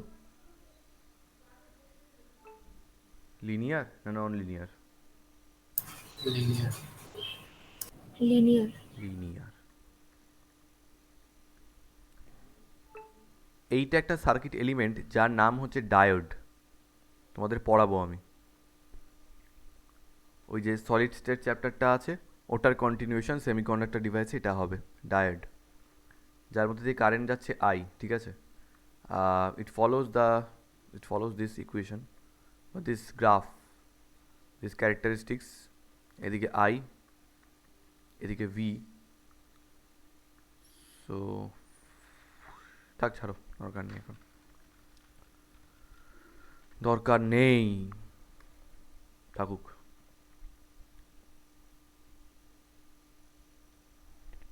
ঠিক আছে, আচ্ছা এটা বাড়ির পড়া দিলাম তোমাদেরকে, লিখে রাখো। পরের দিন ধরবো এবার কিরম পড়া হচ্ছিল দেখতে হবে।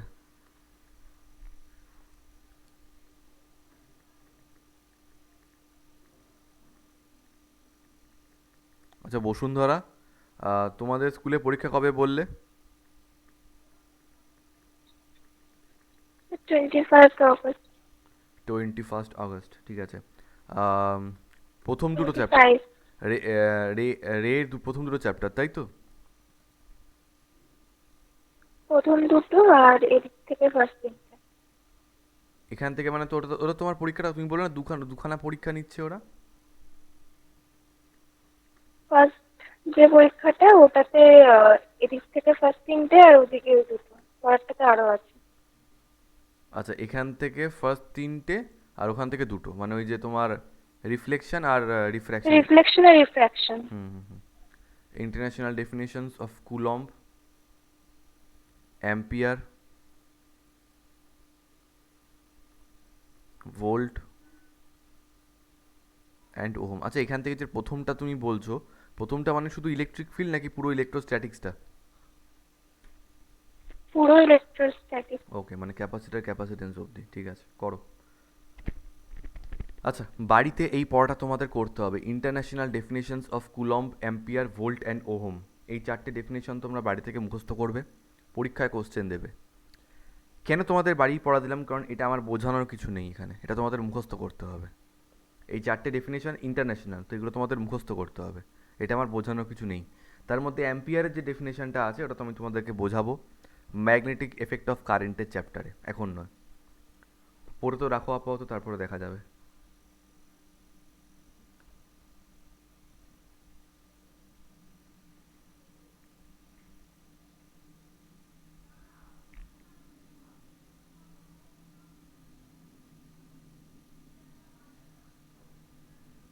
ঠিক আছে, এখন একটা জিনিস বুঝবে, হেডিং বোঝো, কোনো একটা কন্ডাক্টরের মধ্যে দিয়ে কতটা কারেন্ট ফ্লো করবে বা ওই কন্ডাক্টরটা কতটা কারেন্টের ফ্লোটাকে রেজিস্ট করবে, এটা বেশ কিছু ফ্যাক্টরের উপর ডিপেন্ড করে। কী কী ফ্যাক্টর? ওই কন্ডাক্টরটা কী মেটেরিয়াল দিয়ে তৈরি করা হয়েছে, ওই কন্ডাক্টরের টেম্পারেচারটা কী আছে, ওই কন্ডাক্টরটার ডাইমেনশন কীরকম, ঠিক আছে? ডাইমেনশন মানে কতটা বড়, কতটা মোটা, কতটা সরু, এই সমস্ত জিনিসের উপর কিন্তু ডিপেন্ড করে যে কন্ডাক্টরটার অপোজিশনটা বেশি হবে না কম হবে। ভালো কথা। তো লেখো লেখো effect of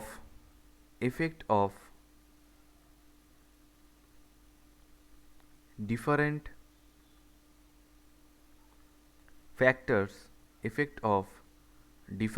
factors on resistance। এবার এই টপিকটা আমি জাস্ট তোমাদেরকে বোঝাবো, ঠিক আছে? এই টপিকটা আমি তোমাদেরকে বোঝাবো, পড়বে এটা তোমরা নিজেরা, কিন্তু আমি তোমাদের বোঝাবো কী কী ফ্যাক্টর রয়েছে আগে বলে রাখি। নাম্বার 1 হচ্ছে dimension of the conductor. Number 2 হচ্ছে মেটেরিয়াল অফ দ্য কন্ডাক্টর।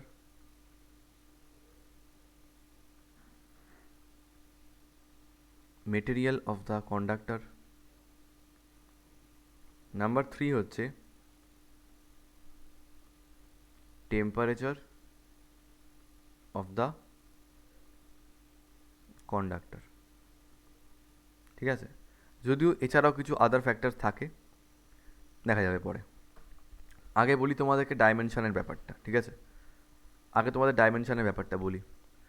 আচ্ছা থাক, এটা একটু পরে বলছি ডাইমেনশনটা, কারণ এটা আমি শেখাবো, এটা এখনই করাবো, এটা থাক। মেটেরিয়াল অফ দ্য কন্ডাক্টর থেকে তোমাদেরকে বলছি। মেটেরিয়াল অফ দ্য কন্ডাক্টর ব্যাপারটা কি?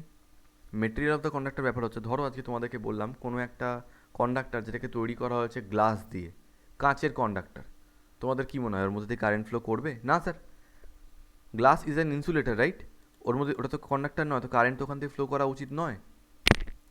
তো সেক্ষেত্রে অপোজিশন বেশি থাকবে না কম থাকবে? এতটাই অপোজিশন বেশি যে কারেন্ট ফ্লোই করতে পারছে না। So it has high resistance, তাই না? এবার ধরো কোনো একটা কন্ডাক্টরকে একদম ফ্রেশ, একদম ব্রাশড একটা আয়রন দিয়ে তৈরি করা হলো, তাহলে ওখানে তো একদম অপোজিশন কম, কারেন্ট হু করে ফ্লো করছে, তাহলে ওটা কিন্তু রেজিস্ট্যান্সটা কম হবে, তাই তো? তাহলে কন্ডাক্টিং মেটেরিয়ালগুলোর জেনারেলি রেজিস্ট্যান্স কিন্তু কম হয়। এবার যে কন্ডাক্টরগুলোর রেজিস্ট্যান্স কম, মানে অপোজিশনটা কম, those are known as good conductors, ঠিক আছে? আর যেগুলোর মধ্যে দিয়ে কন্ডাক্টিভিটি খুব কম, কারেন্ট কন্ডাক্ট করতে পারে না কারণ রেজিস্ট্যান্স খুব বেশি, যেমন air, wood, rubber, plastic, wax, এগুলো হচ্ছে সব ব্যাড কন্ডাক্টস অফ ইলেকট্রিসিটি, ঠিক আছে? তো এই হচ্ছে মেটেরিয়ালটা কীরকম রাখছো তোমরা কন্ডাক্টারের, সেটার উপর ডিপেন্ড করবে যে রেজিস্ট্যান্সটা বেশি না কম। ডান। আর টেম্পারেচার অফ দ্য কন্ডাক্টারের বিষয়টা কথা বলে রাখি। টেম্পারেচার অফ দ্য কন্ডাক্ট জিনিসটা হচ্ছে, কোনো একটা কন্ডাক্টারের টেম্পারেচার তোমরা যত বাড়াবে, ঠিক আছে? কোনো একটা কন্ডাক্টারের টেম্পারেচার যত বাড়াবে, অটোমেটিক্যালি ওটার রেজিস্ট্যান্স বাড়তে থাকবে, মানে অপোজিশনটা বাড়তে থাকবে।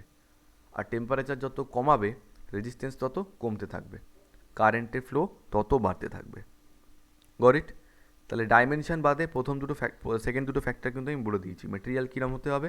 যদি আয়রন, মেটাল, লেড, মার্কার এই সমস্ত দিয়ে তৈরি করো যেগুলো মেটাল, সেগুলো কিন্তু গুড কন্ডাক্টর, মানে রেজিস্টিভিটি বলো বা অপোজিশন বলো কম হবে। আর যদি এরকম কোনো মেটেরিয়াল দিয়ে কন্ডাক্টর বানানো হয়, প্লাস্টিক, ওয়্যাক্স, গ্লাস, উড, যেগুলোর কন্ডাকশান পাওয়ার খুব কম, তো ওগুলো তৈরি করবে ব্যাড কন্ডাক্টর, কারণ রেজিস্ট্যান্স খুব বেশি। টেম্পারেচারের বিষয়ে কী বললাম? সহজ কথায় মনে রাখবে, টেম্পারেচার যত বাড়ানো হবে, রেজিস্ট্যান্স কিন্তু তত বাড়বে, ঠিক আছে? তো এই দুটো জিনিস তোমরা নিজেরা পড়বে। এবার একটা কথা বলো তো, এই টেম্পারেচারকে ভ্যারি করিয়ে আমরা কোনো একটা কন্ডাক্টরের রেজিস্ট্যান্স কী করে বাড়াতে কমাতে পারি? তাহলে স্যার, টেম্পারেচার বাড়লে রেজিস্ট্যান্স বাড়ে, টেম্পারেচার কমালে রেজিস্ট্যান্স কমবে, রেজিস্ট্যান্স যত কমে যাবে কারেন্টের ফ্লো তত বাড়বে। সেই কথাটা মাথায় রেখে আমরা কি করলাম? টেম্পারেচারটাকে কমাচ্ছি, ঠিক আছে? কমাচ্ছি। এবার ধরো টেম্পারেচার কমাতে এমন একটা জায়গায় চলে গেলাম যে রেজিস্ট্যান্স কমতে কমতে হয়ে গেল 0, কন্ডাক্টারে কোনো রেজিস্ট্যান্সই নেই আর, কন্ডাক্টারে কোনো রেজিস্ট্যান্সই নেই। তো রেজিস্ট্যান্স যদি না থাকে তখন আমি কি বলতে পারি যে ওর মধ্যে দিয়ে huge amount of current flow করবে? তো opposition has become 0, no opposition, no resistance, মারাত্মক পরিমাণে কারেন্ট ফ্লো করবে ওটার মধ্যে দিয়ে। Then that conductor is known as super conductor. তো লেখো, এই ডেফিনেশনটা লিখে রাখো, দেখো what is super conductor, what is super conductor, দেয় এটা সুপার কন্ডাক্টার, সুপার কন্ডাক্টার। লেখো, there are some metals or compounds, there are some metals or compounds whose resistance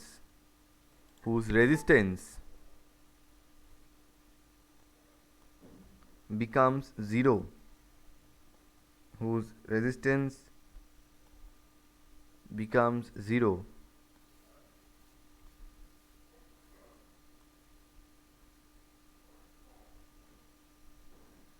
at certain low temperature, at certain low temperature. These substances are named, these substances are named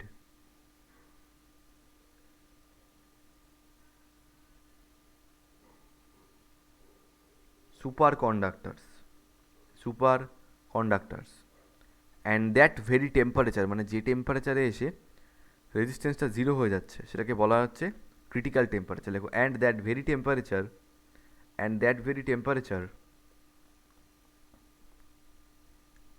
is called critical temperature.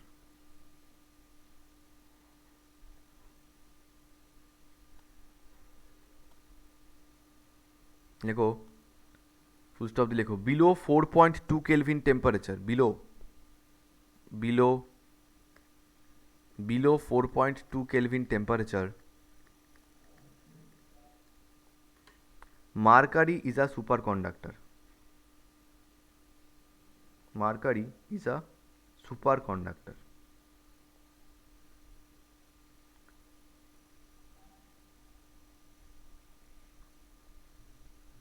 ঠিক আছে, এবার ওই যে প্রথম যে এফেক্টটা ছিল dimension of the conductor, আমরা এবার ওটা নিয়ে পড়াশোনা করব। ঠিক আছে, তো হেডিং দাও রেজিস্টিভিটি, রেজিস্টিভিটি হেডিং দাও, resistivity or specific resistance, heading দাও resistivity or specific resistance, specific resistance,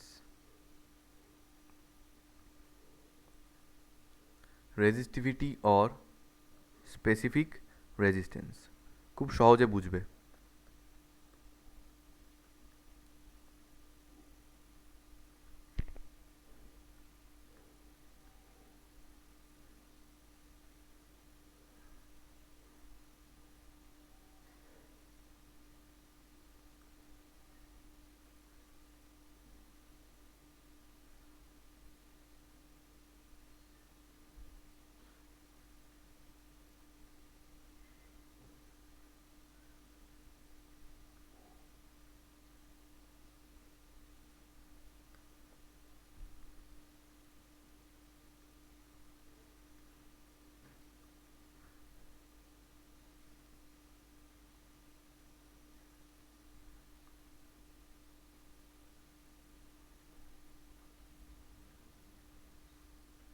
দুটো ডিফারেন্ট কন্ডাক্টর নিয়েছি, ঠিক আছে, এখানেও এ টার্মিনাল বি টার্মিনাল রয়েছে, এখানেও এ টার্মিনাল বি টার্মিনাল রয়েছে, ক্রস সেকশন দুটোরই সেম, শুধু ডিফারেন্সটা হচ্ছে এটার লেংথটা ছোট, এটার লেংথটা বড়। এবার ধরে নাও কারেন্টকে এ থেকে বিতে যেতে হবে, ঠিক আছে, এখানেও এ থেকে বিতে যেতে হবে। এবার আমরা কথা বলো তো, কোথায় কারেন্টটা তাড়াতাড়ি পৌঁছে যাবে? কারেন্টটা এ থেকে বিতে কোথায় পৌঁছে যাবে তাড়াতাড়ি? লেফট ফার্স্ট এরটায়, কারণ এখানে লেংথটা অনেক কম, এটাতে লেংথটা অনেক বেশি। তার মানে একটা জিনিস বুঝতে পারছি, লেংথটা যত ছোট হচ্ছে তত তাড়াতাড়ি কিন্তু কারেন্টটা ওর ডেস্টিনেশনে পৌঁছে যাচ্ছে, কিন্তু লেংথটা যত বেশি হচ্ছে তত কিন্তু ডেস্টিনেশনে পৌঁছাতে বেশি সময় লাগছে। তার মানে কি আমি বলতে পারি যে যত লেংথটা বাড়ছে সামহাউ অপোজিশনটা বেড়ে যাচ্ছে, অবভিয়াসলি পৌঁছাতে তত দেরি হচ্ছে ওর। তাহলে with increase in length opposition মানে resistance, opposition to the current মানে তো রেজিস্ট্যান্স, তার মানে আমরা বলতে পারি যে রেজিস্ট্যান্স জিনিসটা লেংথ অফ দ্য কন্ডাক্টরের সঙ্গে proportional. Length of the conductor যত বাড়বে, লেংথ অফ দ্য কন্ডাক্টর যত বাড়বে রেজিস্ট্যান্সটাও বাড়বে। রেজিস্ট্যান্সকে রিপ্রেজেন্ট করা হয় আর দিয়ে, তার মানে R proportional to L, L is the length of the conductor, ঠিক আছে? এটা হচ্ছে রিলেশন 1। ভালো, এবার নেক্সট আরেকটা কেস দেখাচ্ছি।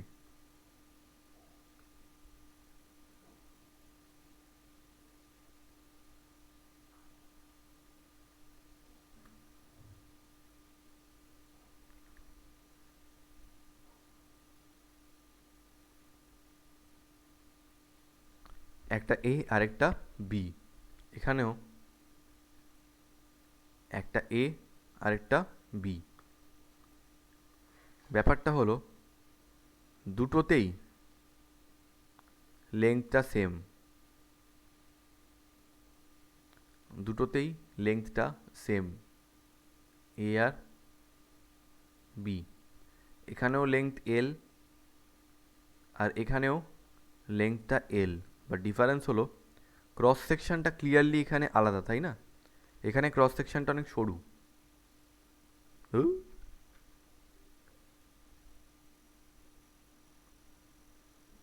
আর এখানে ক্রস সেকশনটা অনেক মোটা। তোমাদের কি মনে হয় কারেন্টটা কোথায় ইজিলি ফ্লো করতে পারবে? অবভিয়াসলি এখানে, কারণ যদি একটা মোটা জলের পাইপ নিয়ে আসি সেখানে যত তাড়াতাড়ি জল যেতে পারবে, সরু একটা জলের পাইপের মধ্যে দিয়ে জলের ফ্লোটা নিশ্চয়ই অনেক কম হবে, ঠিক? তাহলে আমরা অবভিয়াসলি বলবো যে কারেন্টের ফ্লোটা এখানে যতটা হবে তার থেকে এখানে অনেক বেশি হবে, মানে এখানে অপোজিশনটা অনেক কম। এটা ক্রস সেকশন ধরে নিচ্ছি আমি A1 আর এটা ক্রস সেকশন ধরে নিচ্ছি A2। তো ক্রস সেকশন যেখানে বেশি হয় অপোজিশন ওখানে তার মানে কম থাকে, তাহলে কি আমি বলতে পারি যে resistance is inversely proportional two,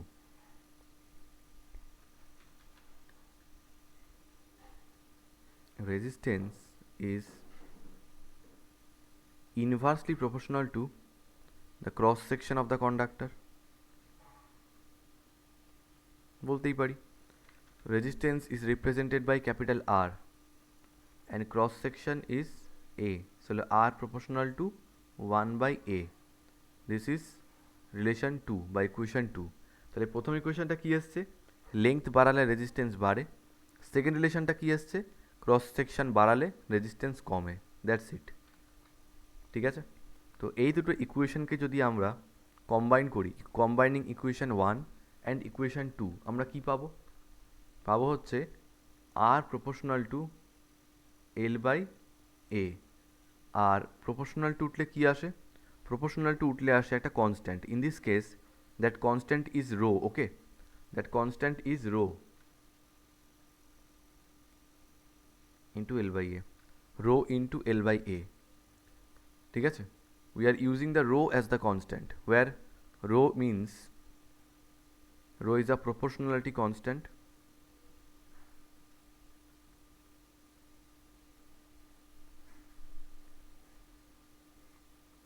যার নাম হচ্ছে resistivity, resistivity or specific resistance.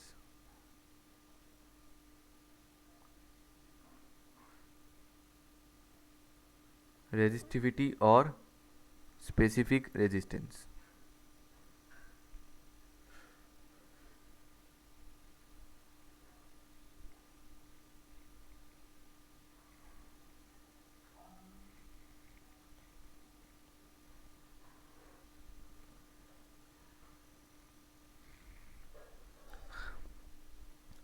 অসুবিধা আছে কোনো?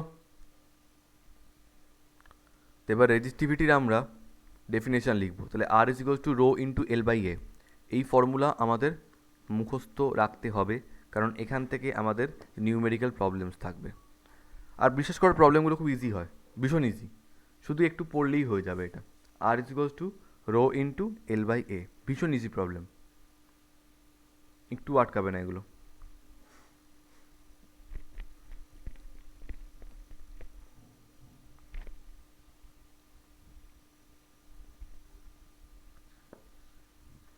ঠিক আছে, তো এবার রেজিস্টিভিটি ডেফিনেশন লিখবো আমরা। রেজিস্টিভিটি ডেফিনেশনটা কী হবে দেখো, যদি আমরা if length of the conductor is 1, cross sectional area of the conductor যদি 1 হয়, then R is equals to rho, তার মানে for unit length the conductor of unit length having cross sectional area of unity the resistance of that conductor is known as resistivity. আর কিচ্ছু না, ঠিক আছে। তাহলে এটা কোনো কন্ডাক্টর যার ক্রস সেকশনাল এরিয়া 1, লেংথ 1, তার রেজিস্ট্যান্সটাই হবে হচ্ছে রেজিস্টিভিটি। তো ডেফিনেশনটা লেখো if L is goes to 1 and capital A is goes to 1, ঠিক আছে, ইউনিট লিখছি না আমি, মানে 1 মিটার 1 আর A is goes to 1 metre square না লিখে আমি 1 লিখেছি, ঠিক আছে। তো লেখো আর ইজ গোজ টু কী হয়ে যাচ্ছে, রো হয়ে যাচ্ছে। তাহলে ডেফিনেশনটা কী হবে, electrical resistance of a conductor of unit cross sectional area and unit cross sectional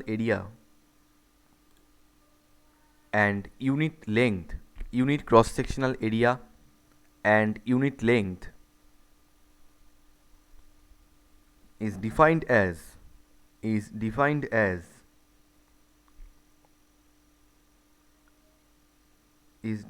as the resistivity of the material of the conductor.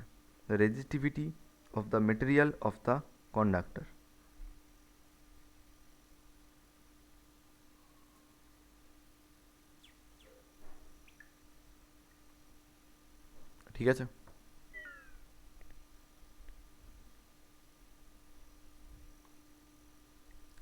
right? So now unit of resistivity.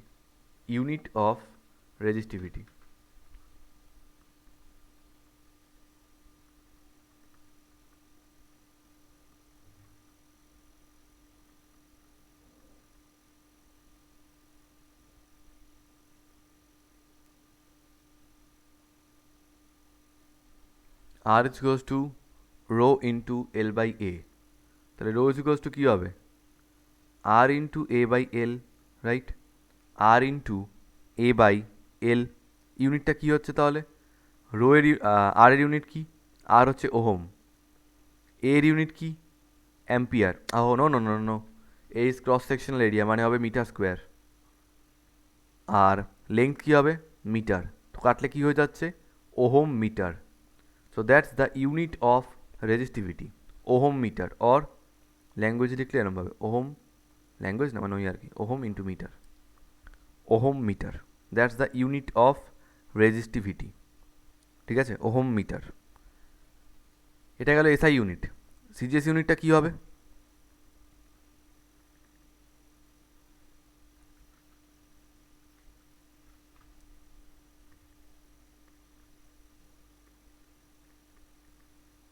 Ohm মিটারের জায়গায় হয়ে যাবে এটা ohm centimetre, that's it. আচ্ছা 1 ohm metre মানে কত ohm centimetre, ওহমটা তো ওহমই থাকছে, শুধু মিটারটা হয়ে যাচ্ছে সেন্টিমিটার, মানে কত 100 মাল্টিপ্লাই করতে হবে। তাহলে 1 ওহম মিটার মানে হচ্ছে 100 ohm centimetre. 1 ohm metre is equal to হচ্ছে 100 ওহম সেন্টিমিটার, লিখে রাখো রিলেশনটা। 1 ohm metre is equal to 100 ohm centimetre, that's the unit of resistivity. Okay, unit of resistivity.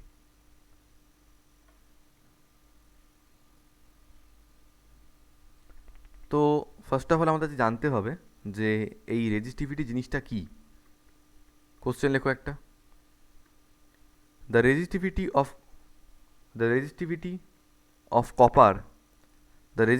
Of copper at 20 degrees Celsius is 1.76 into 10 to the power minus 6 ohm centimeter. What does it mean? কি বললাম, the resistivity of copper at 20 degrees Celsius is 1.76 into 10 to the power minus 6 ohm centimeter. Full stop দিয়ে লেখো what does it মিন? কি আবার মিন করবে? 20 degree সেলসিয়াসটা কেন mention করে দিল? যাতে আমি বলেছিলাম, যে প্রথমেই বলেছিলাম ওমস লয়ের প্রথমতেই, যে temperature and other physical conditions should remain constant. তাই টেম্পারেচারটা মেনশন করে দিল, 20 ডিগ্রি সেলসিয়াসই ভ্যালুটা পাওয়া গেছে। যখন কোনো একটা মানে কপার কন্ডাক্টারের লেংথ যদি 1 সেন্টিমিটার হয়, ঠিক আছে, কপার কন্ডাক্টারের লেংথ যদি 1 সেন্টিমিটার হয়, আর ক্রস সেকশনাল, তো বাবা, আর ক্রস সেকশনাল এরিয়াটা যদি 1 সেন্টিমিটার স্কোয়ার হয়, ঠিক আছে, লেংথ 1 সেন্টিমিটার আর ক্রস সেকশনাল এরিয়া যদি 1 সেন্টিমিটার স্কোয়ার হয়, তখন ওই কন্ডাক্টারটার রেজিস্ট্যান্সই হবে হচ্ছে 1.76 ইন্টু 10⁻⁻6 ওহম। দ্যাটস ইট, আর কিচ্ছু না। This is the meaning of resistivity. ঠিক আছে, তোমাদেরকে বললাম এক্স একটা মেটেরিয়াল, নর্মাল টেম্পারেচারে ওর রেজিস্টিভিটি হচ্ছে 5 ওহম মিটার। মানে কি, ওই এক্স মেটেরিয়াল দিয়ে তৈরি কোনো একটা কন্ডাক্টারের লেংথ যদি 1 মিটার হয়, ক্রস সেকশনাল এরিয়া যদি 1 মিটার স্কোয়ার হয়, তাহলে ওই কন্ডাক্টারটার রেজিস্ট্যান্স হবে হচ্ছে 5 ওহম। দ্যাটস ইট, আর কিচ্ছু না। বোঝা গেছে? তো লেখো, ল্যাঙ্গুয়েজে লেখো। It means that the resistance across it means that the resistance across a copper conductor, the resistance across a copper conductor of cross sectional area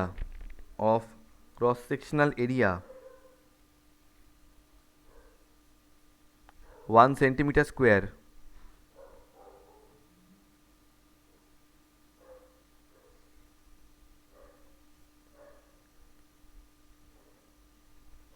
of cross sectional area 1 centimeter square and length 1 centimeter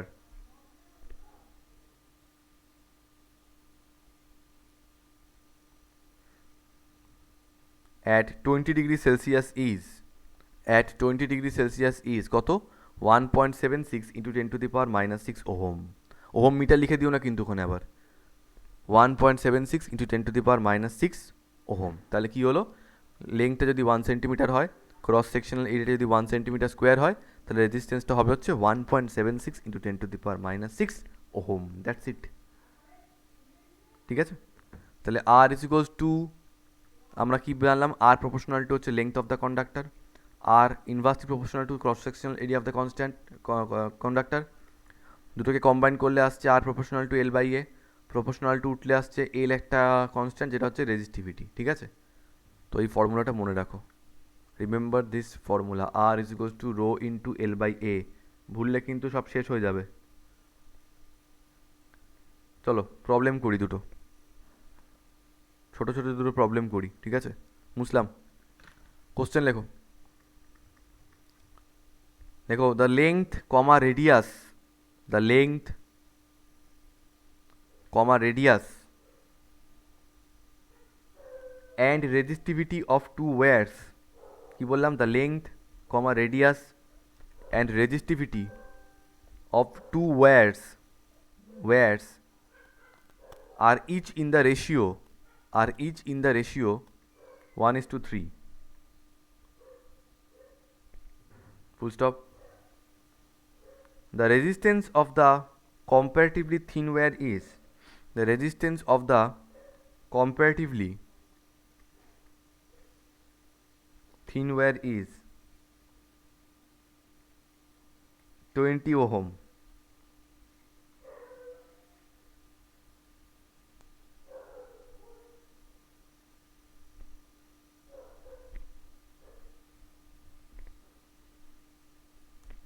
The resistance of the comparatively thin wire is 20 ohm. Full stop.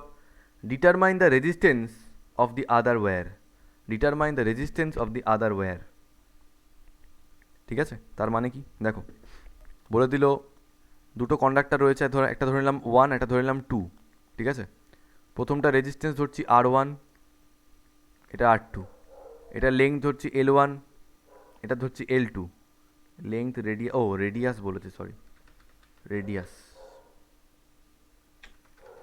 Length বলেছে L1 L2 ধরলাম, radius ধরলাম R1 R2 আর আর কি বলেছে resistivity, এটা ধরলাম ρ1, এটা ধরলাম ρ2। সবকটা কী রেশিওতে আছে 1:3, তাহলে L1:L2 1:3, R1:R2 1:3, ρ1:ρ2 1:3, সব এই সেম রেশিওকে কিন্তু ফলো করছে। ঠিক আছে, একটু দেখে নেওয়া যাক কী বলতে চাইছি ওরা। যদি L1:L2 1:3 হয়, মানে L1/L2 হচ্ছে 1/3, তাহলে L2 ইকুয়ালস টু কী আসছে 3L1 আসছে, তাই তো? আচ্ছা এখান থেকে আমাকে বলো তো, আচ্ছা ঠিক আছে এটা পরে বলছি, এটা একটা রিলেশন গেল লিখে রাখো, L2 ইকুয়ালস টু 3L1, ভালো কথা। নেক্সট ρ1:ρ2 ইকুয়ালস টু 1:3, তাহলে ρ1/ρ2 ইকুয়ালস টু 1/3, তাহলে ρ2 ইকুয়ালস টু 3 × ρ1। ঠিক আছে, এটা একটা রিলেশন লিখে রাখো, এটা একটা রিলেশন লিখে রাখো। নেক্সট আরেকটা রিলেশন হচ্ছে R1:R2 ইকুয়ালস টু 1/3 বা 1:3, তাহলে R1/R2 ইকুয়ালস টু হচ্ছে 1/3, তাহলে R2 ইকুয়ালস টু কী হবে 3 × R1। ভালো, এখন আমি যদি দুদিকটাকে স্কোয়ার করি কী হয়ে যাবে, এটা হয়ে যাবে R2 স্কোয়ার, এদিকটা হয়ে যাবে 9R1 স্কোয়ার। যদি দুদিকে আমি পাই মাল্টিপ্লাই করি তাহলে কী হয়ে যাবে πR2 square into 9πR1 square. ঠিক আছে, πR2 square equals to 9πR1 square. কী জিনিসগুলো এগুলো, এটা একটা কন্ডাক্টর, এটা একটা কন্ডাক্টর। ঠিক আছে, এটা ক্রস সেকশনাল এরিয়া A1 ধরলাম, এটা ক্রস সেকশনাল এরিয়া A2 ধরলাম। A1 ইকুয়ালস টু কী হবে π×R1 স্কোয়ার, A2 কী হবে π×R2 স্কোয়ার। তো এই π×R2 স্কোয়ারটাকে আমি লিখে দিতে পারি A2, 9 π×R1 স্কোয়ারকে আমি লিখে দিতে পারি A1, so A2 equals to 9A1, A2 equals to 9A1। তার মানে কি হচ্ছে ফার্স্ট কন্ডাক্টরটার ক্রস সেকশনাল এরিয়া 9 টাইমস হচ্ছে সেকেন্ড কন্ডাক্টরটা, ফার্স্ট কন্ডাক্টরটার ক্রস সেকশনাল এরিয়া 9 টাইমস হচ্ছে সেকেন্ড কন্ডাক্টরটা। ঠিক আছে, তাহলে এবার আমাকে এখানে বলো R1 ইকুয়ালস টু কী হবে ρ1 L1/A1, R2 ইকুয়ালস টু কী হবে ρ2 L2/A2। এটা কে ডাকছে ওইভাবে, হ্যাঁ এটা কে ডাকছে উপরেরটা?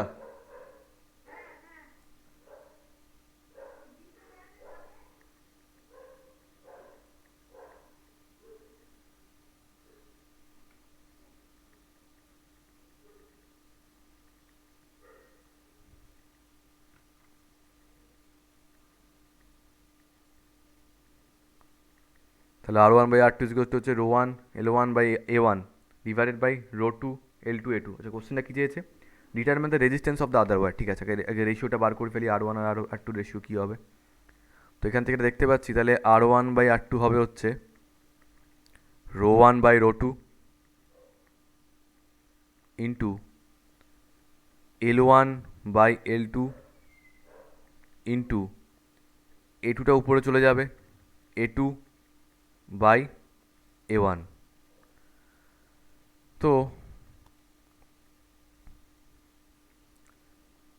ρ1/ρ2 মানে কত ছিল জানো, ρ1/ρ2 মানে হচ্ছে 1/3, L1/L2 মানে কত ছিল 1/3, আর A2/A1টা কী হবে, A2/A1টা হবে হচ্ছে এখান থেকে বুঝতে পারছি 9, সো ইন্টু 9, তো 3 × 3 মানে 9, কেটে গেলে 1 হয়ে যাচ্ছে। তাহলে R1 ইকুয়ালস টু ফাইনালি আসছে হচ্ছে আমাদের R2, কেন R1/R2 ইকুয়ালস টু 1 এসছে, তাহলে R1 ইকুয়ালস টু হয়ে যাবে কি R2। এখন বলেছিল কম্পারেটিভলি থিন ওয়্যার, যেটা থিন ওয়্যার মানে কোনটার কথা বলা হচ্ছে, যেটার ক্রস সেকশনাল এরিয়া A1, কারণ ওটা 9 টাইমস হচ্ছে আরেকটার ক্রস সেকশনাল এরিয়া। তো থিন ওয়্যারটার রেজিস্ট্যান্স বলে দিয়েছে 20, তাহলে মোটা ওয়্যারটার কত হবে ওটা 20 হবে। বুঝতে পারলে? বুঝতে পারলে? হ্যাঁ।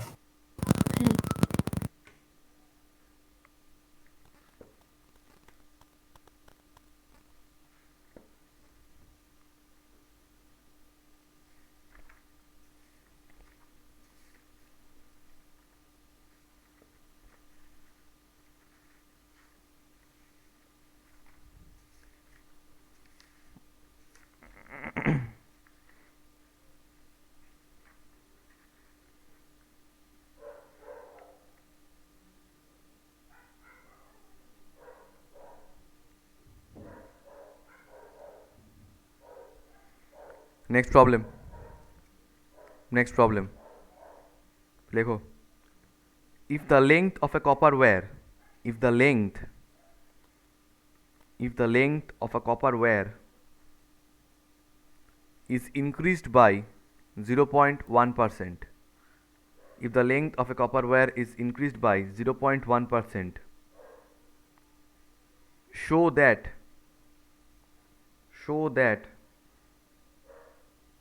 the resistance of the copper wire, show that the resistance of the copper wire will increase by 0.2%, ঠিক আছে? লেংথ যদি 0.1% ইনক্রিজ করা হয় তাহলে আমাদের দেখাতে হবে যে রেজিস্ট্যান্সটা 0.2% ইনক্রিজ করছে, ঠিক আছে? এটা আমাদের এখন দেখাতে হবে। আচ্ছা, তার আগে একটা কনসেপ্টের কথা বলতে চাই। এই যে বাড়িতে যখন রুটি বেলা হয় না, রুটি বেলার ঠিক আগে আটার লেচিটাকে এরমভাবে লম্বা করা হয়। এবার একটা কথা বলো তো, যদি এদিক থেকে টানি, ঠিক হলো,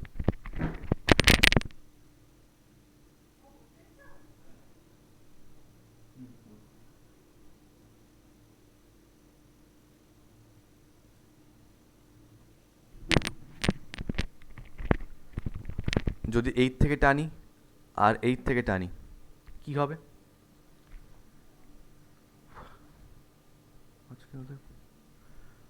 এই ক্রস সেকশনটা সরু হয়ে যাবে না? তোমরা কি এটা এগ্রি করছো যে লেংথকে যত ইনক্রিজ করা হবে ক্রস সেকশনটা তত কমে যাবে?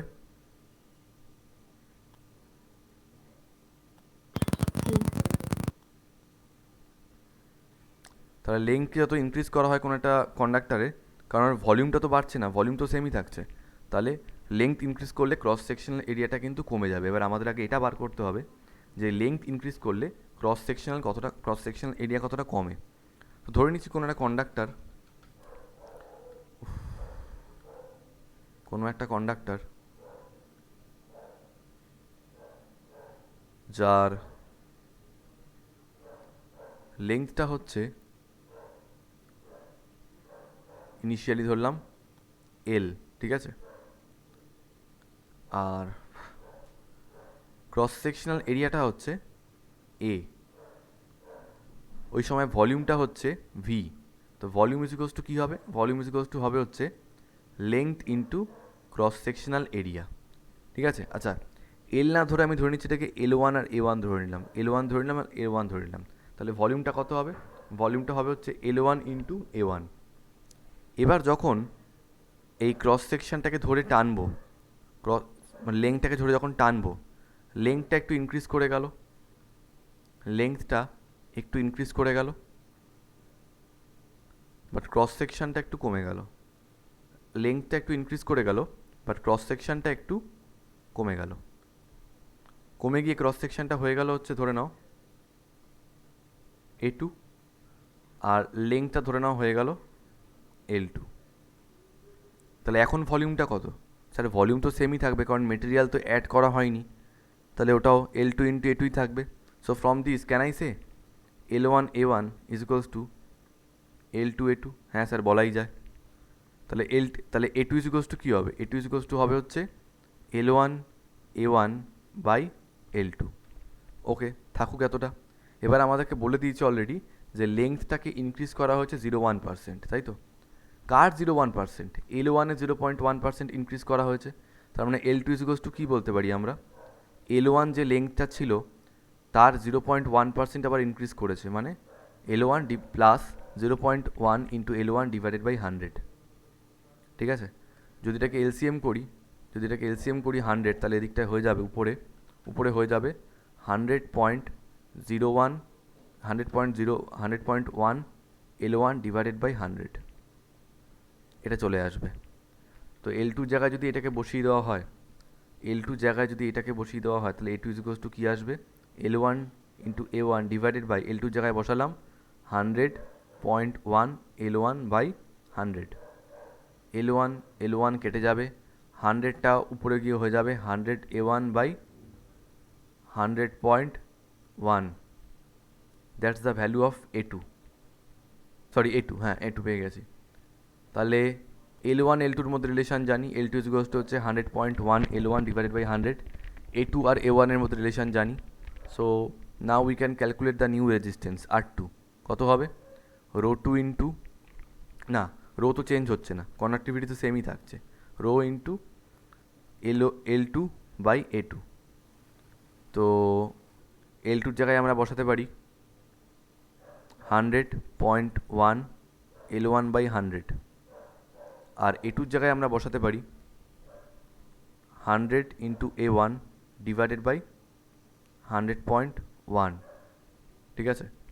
তো জিনিসটা কি হয়ে যাচ্ছে? জিনিসটা হয়ে যাচ্ছে হচ্ছে 100.1-এর স্কোয়ার হয়ে যাবে উপরে, নিচে 100-এর স্কোয়ার হয়ে যাবে, into rho into L1 by A1 পড়ে থাকবে। এটাকে তো আমরা বলতে পারি পূর্ণ রেজিস্ট্যান্সটা, এটাই তো আমাদের পূর্ণ রেজিস্ট্যান্সটা। তাহলে R2 ইকুয়ালস টু কী আসছে? R2 ইকুয়ালস টু আসছে 100.1 তার whole square divided by 100 square into R1, rho into L1 by A1, এটা চলে এসছে আমাদের। এবার ক্যাসিওতে মেরে দেখো তো কত আসছে এটা। এই 100.1 তার whole square divided by 100 square কত আসছে দেখো।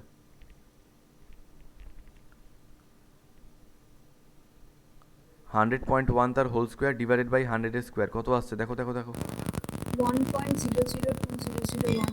আচ্ছা 1.002 অবধি আমি নিচ্ছি, তাহলে R2 ইকুয়ালস টু এসছে 1.002 R1, এত অবধি থাকুক, 1.002 অবধি থাকুক, এত ইন্টু R1। আচ্ছা এবার তোমাদেরকে জিজ্ঞেস করা হয়েছে রেজিস্ট্যান্সটা কতটা ইনক্রিজ করেছে। রেজিস্ট্যান্স ইনক্রিজ হয়েছে কত? R2 ছিল কত? R1, তাহলে ইনক্রিজ করেছে এতটা। কত পার্সেন্ট ইনক্রিজ করেছে বলতে গেলে আবার পুরোনোটা দিয়ে ডিভাইড করতে হবে, তাই না? প্রফিট লসের প্রবলেমে আমরা করেছি, ইন্টু 100 করছি, তাহলে R2 জায়গায় বসবে 1.002 R1 minus R1 divided by R1 into 100। R1 সব কেটে যাবে, তাহলে 1.002 থেকে 1 সাবট্রাক্ট করলে কত পড়ে থাকে? 0.002 ইন্টু 100, মানে কত হয়ে যাবে? 0.2%, দ্যাটস ইট। এত পার্সেন্ট রেজিস্ট্যান্স ইনক্রিজ করেছে। কে বুঝতে পারোনি বলো?